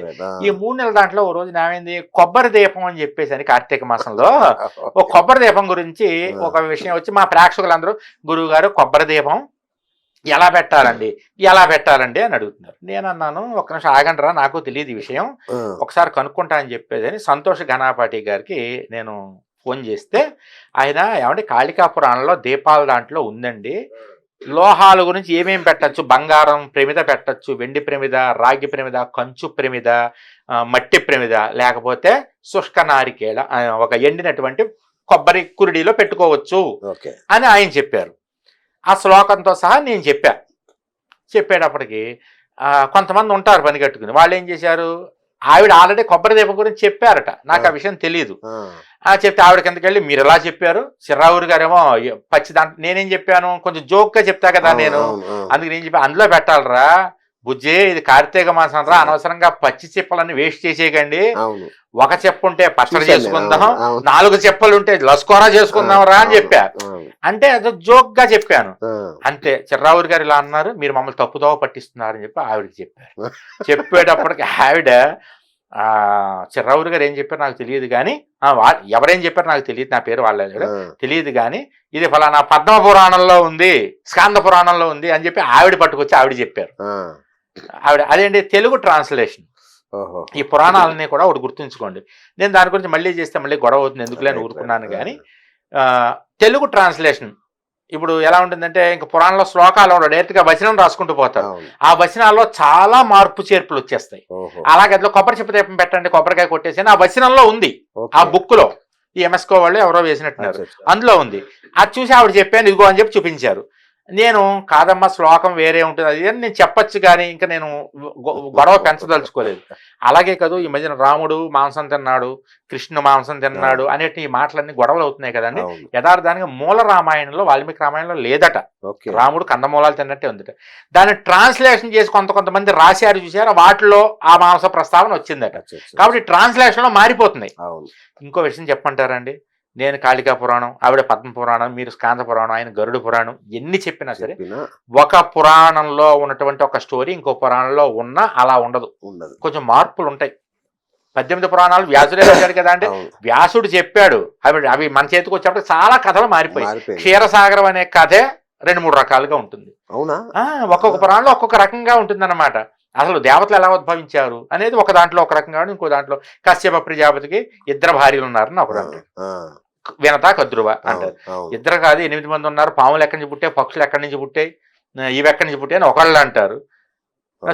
శ్వేని అని ఒక ఆవిడ ఉంది, అని నదులు ఎక్కడి నుంచి, ఇవన్నీ రాసుకొస్తారు అన్నమాట. కాబట్టి ఏంటంటే నేను అనేది ఏంటంటే, ఎవరో గురువుని పట్టుకుంటారా బాబు, ఆయన చెప్పింది ఫాలో అయిపోండి. మీరు 10 మంది డాక్టర్ల దగ్గర తిరిగితే రోగం ముదిరిపోవడం తప్ప ఏమీ లేదు. ఒక డాక్టర్ని పట్టుకోండి. అక్కడ ఒక ఆయన ఉన్నాడు ఆర్కేపురంలో మేము ఉండే చోట, రామసుబ్బయ్య గారు మా పిల్లల డాక్టర్ ఉన్నాడండి. మా పిల్లలు పుట్టినప్పటి నుంచి ఆయన దగ్గర చూపిస్తాం, వాళ్ళు పుట్టినప్పటి నుంచి వాళ్ళ దగ్గర ఆయన దగ్గరికి వెళ్ళి చూపించి నాకు కూడా అలవాటు అయిపోయి పిల్లలకి టికెట్ కట్టాక నేను లోపలికి వెళ్ళి ఏంటో డాక్టర్ గారు కొంచెం చూడండి అంటూ ఉంటా. ఆయన ఫ్రీగానే రాసిచ్చేస్తాడు, బతికాను రాసి వచ్చేస్తూ ఉంటా. చివరికి ఎలా తయారైందంటే, మా పిల్లలకి ఎంత ఎంబీబీఎస్ ఎండీలు చూపినా తగ్గట్లేదు, ఆయన దగ్గరికి వెళ్ళాల్సి వస్తుంది. ఇప్పుడు 25 ఏళ్ళు పిల్లలకి, 20 ఏళ్ళు. చివరికి నాకు కూడా పెద్ద డాక్టర్ దగ్గర తగ్గట్లేదు, ఆయన దగ్గరికే వెళ్ళి నేను చూపించుకోవాల్సి వస్తుంది. హస్తవాసి ఒకరిని నమ్మాలండి, నమ్మితే బయట రోగం ఎంత తగ్గకపోయినా, ఎన్ని డాక్టర్లు ఎన్ని మందులు పడినా ఆయన దగ్గరికి వెళ్ళి ఆయన దగ్గర చీటీ డబ్బులు కట్టి, చీటీ మన చేతికి వచ్చినప్పుడు జ్వరం తగ్గిపోతుంది, డబ్బులు కడితే జ్వరం తగ్గిపోతుంది. అలాగా ఏంటంటే హస్తవాసి అనేది ఉంటుంది, ఎవరో ఒకళ్ళని ఫాలో అవ్వాలండి. ఈ జనాలు కూడా కనపడిందల్లా చెయ్యొద్దు వేలం వెర్రిగా. మనం ఒకటేనండి, మన ఇంటి తలుపు తెరిచి పెడితేనే ఎవడన్నా మన ఇంట్లో దూరతాడండి. మనం కరెక్ట్గా గేట్లు తలుపులు బిగించుకుని జాగ్రత్తగా ఉంటే ఎవడో ఎందుకు వస్తాడండి, అది నేను చెప్పేది. కాబట్టి మీరే తెరిచిపెట్టి ఎవడ పడితే వాడిని ఫాలో అయితే జనాలు ఆటోమేటిక్ చెప్పేవాడు 100 చెప్తూ ఉంటాడు. వాడికి కావాల్సింది ఏంటి, నువ్వు నీలాంటి వాడు 1,00,000 మంది చూస్తే వాడికి 1000 రూపాయలు వస్తాయి. కాబట్టి వాడు మీరు చూడడం కోసం ఎంతైనా చెప్తాడు, ఏదైనా చెప్తాడు, నోటుకు వచ్చినట్టు చెప్తాడు. ఆథెంటికేషన్ ఏది? ఇప్పుడు మీరు మమ్మల్ని అడగగలరు, మేము ఎక్కడో చోట దొరుకుతాం, కలుస్తూ ఉంటాం జనాల్లో. ఎక్కడా కలవకుండా ఇంట్లో కూర్చుని వాయిస్ ఓవర్తో చెప్పామని మీరు ఎక్కడ పట్టుకుంటారు వాడు చెప్పే పరిహారాలు? అది నేను అనేది. అందుకని చాగంటి వారైనా నండూరు ఎవరైనా సరే తప్పు చెప్పనంతకాలం, సమాజాన్ని తప్పుదోవ పట్టించనంతకాలం పర్వాలేదు. వాళ్ళంతా మహానుభావులే కాదండి. కానీ మీరు తప్పు చేస్తే, ఇప్పుడు నేను అన్నానండి, సో మీరు చెప్తే కరెక్ట్ అనుకోవచ్చా? ఇక నేను చెప్తే అంటే అందులో ఒకటి ఉందండి. నేను స్టార్టింగ్ లో కొన్ని పరిహారాలు, అదే ఒప్పుకుంటాను, నేను స్టార్టింగ్ లో కొన్ని పరిహారాలు చెప్పాను. చెప్పిన తర్వాత ఒక చిన్న గురువుల దగ్గరికి వెళ్ళి చెప్పిన తర్వాత తర్వాత కొంతమంది పెద్ద గురువులు ఇది కాదురా అబ్బాయి అన్నారు గురువులు. అప్పుడు నేను వాటిని మార్చి మళ్ళీ చెప్పడం జరిగింది. వాటిని తీసేసి మళ్ళీ చెప్పా. కాకపోతే ముందు చూసిన మొన్న ఏంటంటే ఇలా చెప్పారు అంటారు. అప్పుడు నేను ఏం చెప్పాను, నేను ఎప్పటికప్పుడు తప్పు చేస్తే సరిదిద్దుకుంటాం. చచ్చేదాకా చదువు ఉందండి, చదువు అయిపోలేదు. చచ్చేదాకా చదువు ఉంటూనే ఉంటుంది. ఎప్పటికప్పుడు నిత్య విద్యార్థిలా నేర్చుకుంటూనే ఉండాలి. కాబట్టి నాకు కొంచెం రిటైర్మెంట్ తీసుకుంటాను. అది నన్ను నమ్మేవాళ్ళు, నన్ను ఫాలో అయ్యే వాళ్ళకి మంచి జరిగిందని నాకు కామెంట్లు ఎప్పుడు ఓపెన్ లోనే ఉంటాయి. మీరు పరిహారాలు చెప్పరా? చెప్తానండి. ఇదివరకు బాగా చెప్పేవాడిని. తర్వాత పరిహారాలతో పాటుగా కొంచెం హిందూ ధర్మం మీద కూడా దృష్టి పెట్టి ఇప్పుడు పూర్తిగా పరిహారాలు బాగా తగ్గించి హైందవ ధర్మాన్ని, మన సనాతన ధర్మాన్ని కాపాడుకోవాలి ఈ రాక్షసుల బారి నుంచి. రాక్షసులు ఇదివరకు కొమ్ములు కూరలతోటి ఎక్కడో తిరుగుతూ ఉండేవారు. ఇప్పుడు మేకప్ వేసుకుని మన సోషల్ మీడియాలో తిరుగుతున్నారు. భూతప్రేత పిశాచాలను ఎక్కడో ఉండేవండి. ఇప్పుడు భూతప్రేత పిశాచాలను ప్రమోషన్లు చేసుకుంటూ యూట్యూబ్ లోను, ఫేస్బుక్ లో తిరుగుతున్నాయి, ఇన్స్టాగ్రామ్ లోను. కాబట్టి ఎవరు రాక్షసులు, ఎవరు భూతాలు, ఎవరు దేవతలు అనేది తెలుసుకోవాల్సినటువంటి విచక్షణ మనలో ఉండాలి. మీరు అపాయింట్మెంట్ ఇస్తారా? ఇస్తాను. ఎందుకంటే కాల్ చేసి ఇస్తారా? మన ఫౌండేషన్ కి మెసేజ్ పెట్టి చిర్రావు గారు అపాయింట్మెంట్ కావాలంటే అపాయింట్మెంట్ ఇస్తారు. రోజు 1-2 చూస్తాను, ఎక్కువ కూడా. ఎందుకంటే ఇది నా బిజినెస్ కాదండి. ఇది నా బిజినెస్ కాదు. నాకు వ్యాపారాలు, నా హడావిడి, నా వేరే ఉన్నాయి, నా ఉద్యోగం అవన్నీ వేరే. కాబట్టి ఇది నా జీవితంలో ఒక భాగం మాత్రమే, ఇదే ప్రపంచం కాదు. సో ధర్మ సంస్థాపనార్థం ఇంకేమేం చేస్తారు నేను? నాకు ఆలోచన, భవిష్యత్ ప్రణాళిక అంటే గోశాలను బాగా ఉద్ధరించాలి అని ఒక ఆశ. రెండవది వృద్ధాశ్రమాలు పెట్టాలి. ఆ వృద్ధాశ్రమాల్లో మొట్టమొదటి కస్టమర్ నేనే అవ్వాలి. ఆ వయసు నాకు వచ్చే టైంకి వృద్ధాశ్రమాలు కట్టి నా వృద్ధాశ్రమంలో రిబ్బన్ కట్టి నేనే వృద్ధుడిని, ఫస్ట్ వృద్ధుడిని. దాంతో పాటుగా ఎవరైతే ఇళ్లలో ఆదరణ లేనటువంటి పెద్దవాళ్ళు ఉన్నారో వాళ్ళని నేను హక్కును చేర్చుకుని నా తల్లిదండ్రులా చూసుకోవాలి. ఎందుకంటే నేను ఒక స్థాయికి వచ్చి సంపాదించుకునే టైంకి నా తల్లిదండ్రులు దూరం అయిపోయారు. కాబట్టి నేను పెద్దవాళ్ళని చూసుకోవాలి. ఎందుకంటే ఈవేళ మనం ఎంతో మంది దేవతలను పూజిస్తున్నాం, దశమహావిద్యలని, ఈ వారాహి పూజిస్తున్నాం కదా. వీళ్ళెవరు వద్దండి మనకి. మాతృదేవో భవ, పితృదేవో భవ, ఆచార్య దేవో భవ, అతిథి దేవో భవ. ఈ నలుగురు పట్టుకుంటే చాలు. నీ తల్లిదండ్రులకు ముందు దండం పెట్టరా. తల్లిదండ్రులకు ముందు దండం పెడితే అమ్మకి అన్నం పెట్టినవాడు పిన్నికి పట్టు చీర పెట్టాడు అన్నట్టుగా ఈ పిన్నులందరికీ వీళ్ళకి మనం పట్టు చీరలు పెట్టక్కర్లేదండి. ఏ పిన్నికి పట్టు చీర పెట్టినా ఆ పిన్నికి ఉండే సొంత కొడుకు పెట్టింది ఆవిడ గొప్ప, నువ్వు ఎంత పెట్టినా వేస్ట్. కాబట్టి నీ తల్లిదండ్రులు నువ్వు చూసుకో. రోజుకో 10 నిమిషాలు, పావు గంట, అరగంట వాళ్ళకి కేటాయించు. వాళ్ళతో కలిసి ఒక పూటన్నా భోజనించి వాళ్ళని అందంగా చూసుకో. వాళ్ళు జీవించున్నంత కాలం కడుపు నిండా భోజనం పెట్టి గౌరవించడం, వాళ్ళు గతించిన తర్వాత శ్రాద్ధ కర్మలు ఇత్యాదులన్నీ కూడా శ్రద్ధగా నిర్వహించడం నీ బాధ్యత. అంతే తప్ప నువ్వు కన్న తల్లిదండ్రులను వదిలేసి ఇంట్లో పట్టించుకోకుండా వాళ్ళు రోగాలతో బాధపడుతుంటే నువ్వు ఎక్కడో తిరిగితే నేను ఒకటే చెప్తానండి. చిర్రావూరి గారో లేకపోతే ఏ చాగంటి గారో ఎక్కడో ప్రవచనం చెప్తుంటే ఇంట్లో తల్లికి హాస్పిటల్కి తీసుకెళ్ళాలి. ఒరే ఒంట్లో వాళ్ళు హాస్పిటల్కి వెళ్దామంటే ఆవిడ హాస్పిటల్కి తీసుకెళ్ళడం మానేసి గురువు గారి ప్రవచనం వెళ్తే నీకు శోభించదు, అమ్మవారు అనుగ్రహించదు. ముందు తల్లి ముఖ్యం రా. నా గాయత్ర్యా పరం మంత్రం నమాతు పరదైవతం. గాయత్రీదేవిని మించినటువంటి దైవం లేదు, అంటే జగన్మాత. తల్లిని మించిన దైవం లేదు. కాబట్టి తల్లిదండ్రులను చూసుకోనివాడు నా దృష్టిలో మనిషి కాదండి, నా దృష్టిలో. కాబట్టి తల్లిదండ్రులు చాలా ఇంపార్టెంట్. ఇంట్లో వృద్ధులు ఉండడం నీ అదృష్టం అనుకోవాలి.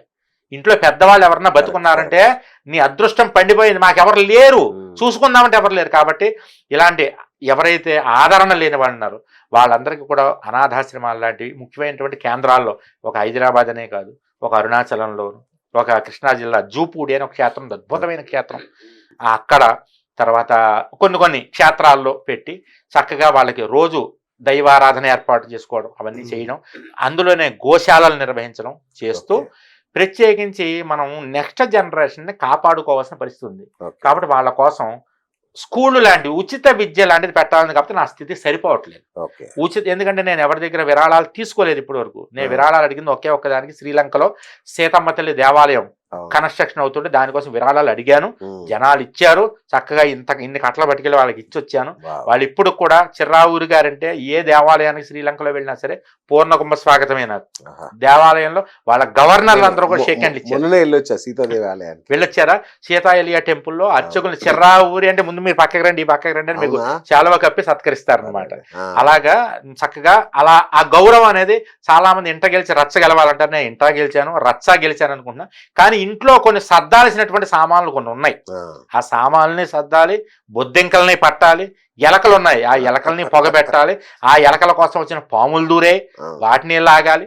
దాంతోపాటుగా పిల్లలకి, పేద పిల్లలకి మంచి చదువు, దాంతోపాటుగా మన హిందూ ధర్మం అంటే ఏంటి, సనాతన ధర్మం అంటే ఏంటి, మన సాంప్రదాయాలంటే ఏంటి, దానితో కూడినటువంటి ఒక చక్కటి ప్రభావవంతమైనటువంటి విద్య అందించాలని నా కోరిక. ఆ శ్రీమాత కోరిక ఎలా తీరుస్తుందో చూస్తా, ప్రయత్నం చేస్తాను. అట్లాగే మీ శత్రువులు, కాబోయే శత్రువులకు మీరు ఇచ్చే సందేశం ఏంటి? చిర్రావూరి అనేవాడు ఒకడు ఉన్నాడు, వాడు అన్నీ గమనిస్తున్నాడు, వాడు చూస్తూనే ఉన్నాడు.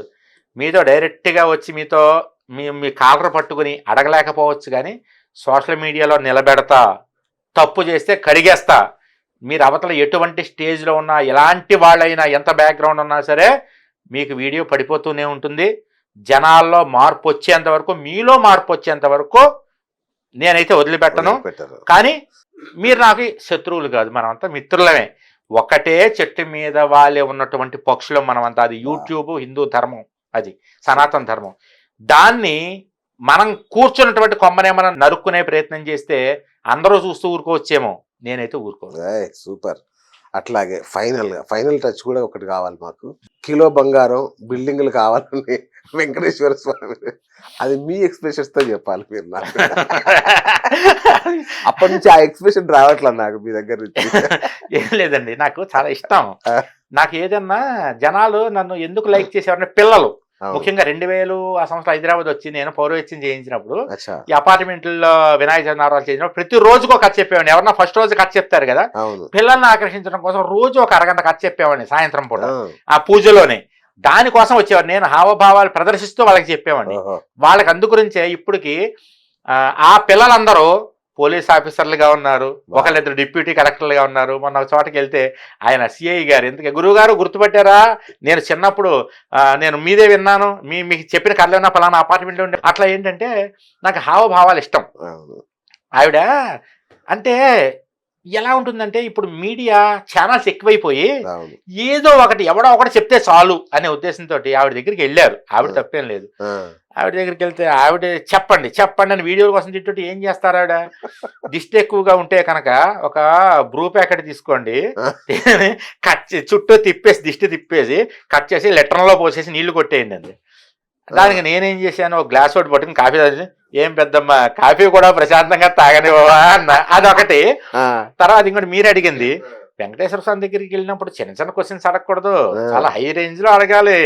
అని అంటే నేను దండం పెట్టేట్టుకుని ముందు ఒక్క అంది తర్వాత ఓ పెద్దమ్మ ఎంత పని చేసావని అంటే అప్పుడు అలా చేసేస్తాను, కానీ తర్వాత గుర్తుండదు. ఆ క్షణం నాకు అంటే కొన్ని వీడియోలు చేసేటప్పుడు అండి, పావుగంట వీడియోలు నేను చేసినప్పుడు ఎవరినైనా విమర్శిస్తూ చేసేసాక మళ్ళీ నేను వింటుంటే, అరే భలేగా చెప్పాను రా, నేను ఇది నేనేనా చెప్పింది. కొన్ని నాకు తెలియని విషయాలు చెప్పేస్తాను అందులో. అది నాకు ఆశ్చర్యం అనిపిస్తుంది, నాకే ఆశ్చర్యం అనిపిస్తుంది. అరే ఈ టాపిక్ నాకు తెలియదు కదా, ఆ మాట ఎలా వచ్చింది.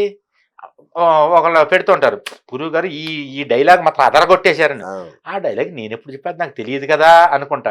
నేను ఒక టాపిక్ చెప్తుంది, ఎక్కడెక్కడో టాపిక్లు పట్టుకొచ్చి చెప్తాను, నాకు తెలియని టాపిక్లు కూడా. అదంతా అమ్మవారి అనుగ్రహం అనుకుంటా. పలికించుడు వాడు రామభద్రుడు అని అంటారు కదా, అలా మీ నోట పలికిస్తున్నారు అయితే. అంతేనండి. వండర్ఫుల్ అంతా ఆ స్వామి అనుగ్రహం. Great sir. మీ యొక్క ధర్మ పోరాటం కొనసాగించండి. మా వంతుగా నైతిక మద్దతు, ఎలాంటి మద్దతు అయినా మేము కూడా ఇస్తాము. మీరు దిగ్విజయంగా కొనసాగించండి. సంతోషం అండి. నేను కోరుకునేది కూడా నైతిక మద్దతే. నేను యుద్ధం చేసేది అదే. నైతిక, మీ డబ్బులు నాకు వద్దురా నాయన, సపోర్ట్ చేయండి నన్ను. ఒక మాట, ఒక 1 minute వీడియో చిర్రావూరి గారు చేసిన ధర్మ పోరాటానికి మా తరఫు నుంచి కూడా ఉంది. హిందూ ధర్మం కోసం, సనాతన ధర్మం అందరూ పోరాడుతున్నాం అని ఒక్క మాట అని అంటారా అంటే, వీళ్ళు గాజు గదుల్లో కూర్చునండి ఏమో వాడి మీదకి ఏమన్నా రాయిస్తే మన మీదకి వేస్తారేమో అనవసరంగా అనుకుంటే, నన్ను వేళ రాళ్ళు వేస్తారని సంతోషపడకండి, రేపు మీ మీద కూడా పడతాయి. ఆ వేసే వాళ్ళు నేను కూడా ఉండొచ్చేమో చూసుకొని జాగ్రత్త అంటాను. నేను వేయనని చెప్పను, నేను వేయాల్సి వస్తే వేసేస్తాను, అందులో డౌట్ ఏం లేదు. ఫైనల్ గా మీకు సినిమాల్లో అవకాశం రావాలని కోరుకుంటున్నాను. నేను వెళ్ళండి. యథార్థానికి సినిమాలో చాలా అవకాశాలు వచ్చాయి నాకు. టీవీ సీరియల్స్ లో కూడా వచ్చాయి. ఎందుకంటే మీరు చూసే ఉండొచ్చు, ఉగాది ప్రోగ్రామ్ 2022లోనమ్మా 23లోనో నేను ఓంకార్ గారి షో వెళ్ళాను. ఓంకార్ గారికి అది కూడా ఏంటి, దాన్ని స్మార్ట్ జోడీ అని ఉగాది అనమాట. అందులో 20 నిమిషాల సేపు నేను ఉంటాను అనమాట. ఉగాది పచ్చడి పట్టుకొచ్చి వాళ్ళతో పాటు పోటీగా నేను కూడా డైలాగులు వేస్తూ చేశాను. అవి వేసినప్పుడు వాళ్ళ తమ్ముడు అశ్విన్ బాబు హీరో నాకు చాలా క్లోజ్ అనమాట. అన్నయ్య అన్నయ్య అంటాడు నన్ను. ఆయన అన్నయ్య నా సినిమాలో చేస్తావా, నా సినిమా ఘటోత్క హిడింబా ఒక సినిమా, శివోహం అని ఏవో సినిమాలు వచ్చాయి, చాలా సినిమాలు. అన్నయ్య నువ్వు చేస్తానని చెప్పు ఉంది అంటాడు. వద్దొద్దు, నేను ఒక ఫీల్డ్ లో ఉన్నా, నేను కనుక ఇప్పుడు ఫీల్డ్ మార్చేందుకు నేను డివోషనల్ లో ఉన్నా, అసలు చేయకూడదు. నేను ఈ పవిత్రత పోతుంది. పవిత్రతని కాదు కానివ్వండి, వద్దు, అదే నాకు ఫీల్డ్ వద్దు. నా విన్యాసాలు ఏమైనా ఉంటే ఈ ఫీల్డ్ లోనే చూపిస్తా, నాకున్న టాలెంట్ ఏంటో ఈ ఫీల్డ్ లోనే చూపిస్తా. ఏదైనా సినిమా ఛాన్స్ అవి చాలా వచ్చాయి కానీ నాకు ఇంట్రెస్ట్ లేదు. ఇప్పుడు కూడా ఫోన్లో మెసేజ్లు పెడుతుంటారు, టీవీ సీరియల్స్ లో కొంత ప్రొడ్యూసర్లు వీళ్ళు ఉంటారుగా, వాళ్ళు మా ఫౌండేషన్ కి ఫోన్ పెడితే మెసేజ్ పెడితే లేదు లేదు గురువు గారు చేయరని చెప్పించేస్తాం. థ్యాంక్ యూ గురుగారు, థ్యాంక్ యూ సో మచ్. చాలా విలువైన సమయం ఇచ్చారు. సంతోషం. హిలేరియస్ ఇంటర్వ్యూ ఇది, అందరికి ఉపయోగపడే ఇంటర్వ్యూ. ఇంకోటి అంటే నేను ఇంతకుముందు ఒక 2-3 ఇంటర్వ్యూలకు వెళ్ళాను కానీ ఇంటర్వ్యూ అంటే నాకు విసుగొచ్చేసింది. కరెక్ట్. ఏ ఇంటర్వ్యూకి వెళ్ళినా వాళ్ళు ఏమంటారు, మీరు పరిహారాలు చెప్పాలి 10 నిమిషాలు తక్కువ కాకుండా. అంటే నువ్వు యూట్యూబ్ వీడియోల కోసం పిలిచావా, అసలు ఏం తెలుసుకోవడానికి పిలిచావా అని దెబ్బలాడుతూ ఉంటారు. అయినా అక్కడ తప్పక ఓ 10 నిమిషాలు వాళ్ళు ఏం చెప్తారు తెలుసా, గురువు గారు 8 నిమిషాలు మినిమం ఉండాలని వీడియో, మేము సైగ చేస్తాం వీడియో నుంచి, మేము అడిగిన ప్రశ్నకే ఇంతసేపట్లో ఆపేయాలి మీరు అంటారు. నాకు భలే, ఈవేళ అసలు ఏం మాట్లాడుకున్నా అసలు గంట ఎలా నాకు అర్థం కావట్లేదు. 2 గంటల గంటన్నర అసలు ఎలా గడిచినా అర్థం కావట్లేదు. బయటికి వెళ్తే ఏమంటారు అలా అడుగుతారు, వాళ్ళు వెనకాల నుంచి 2 minutes అని చూపిస్తుంటారు కెమెరా వెనకాల నుంచి, ఓ చెప్పాలేమో అని చెప్పి ఆపేస్తూ ఉంటాం. ఆ టాపిక్ అక్కడతో క్లోజ్. అలా కాకుండా న్యాచురల్ గా హాయిగా బుర్రా శ్రీనివాస్ గారు చక్కగా మంచి బుర్రతోటి అడిగినటువంటి ప్రశ్నలకి బుర్ర అడిగిన ప్రశ్నలకి చిర్రా సమాధానం చెప్పినట్టుగా ఇది అసలైన పంచ్ లైన్ ఇప్పుడు వచ్చింది మాకు. సంతోషం గురుగారు, థ్యాంక్ యూ. శ్రీమాత్రే నమః. సో చూసారు కదా, అద్భుతమైన ఇంటర్వ్యూ. నేను మీ బిఎస్ సైనింగ్ ఆఫ్.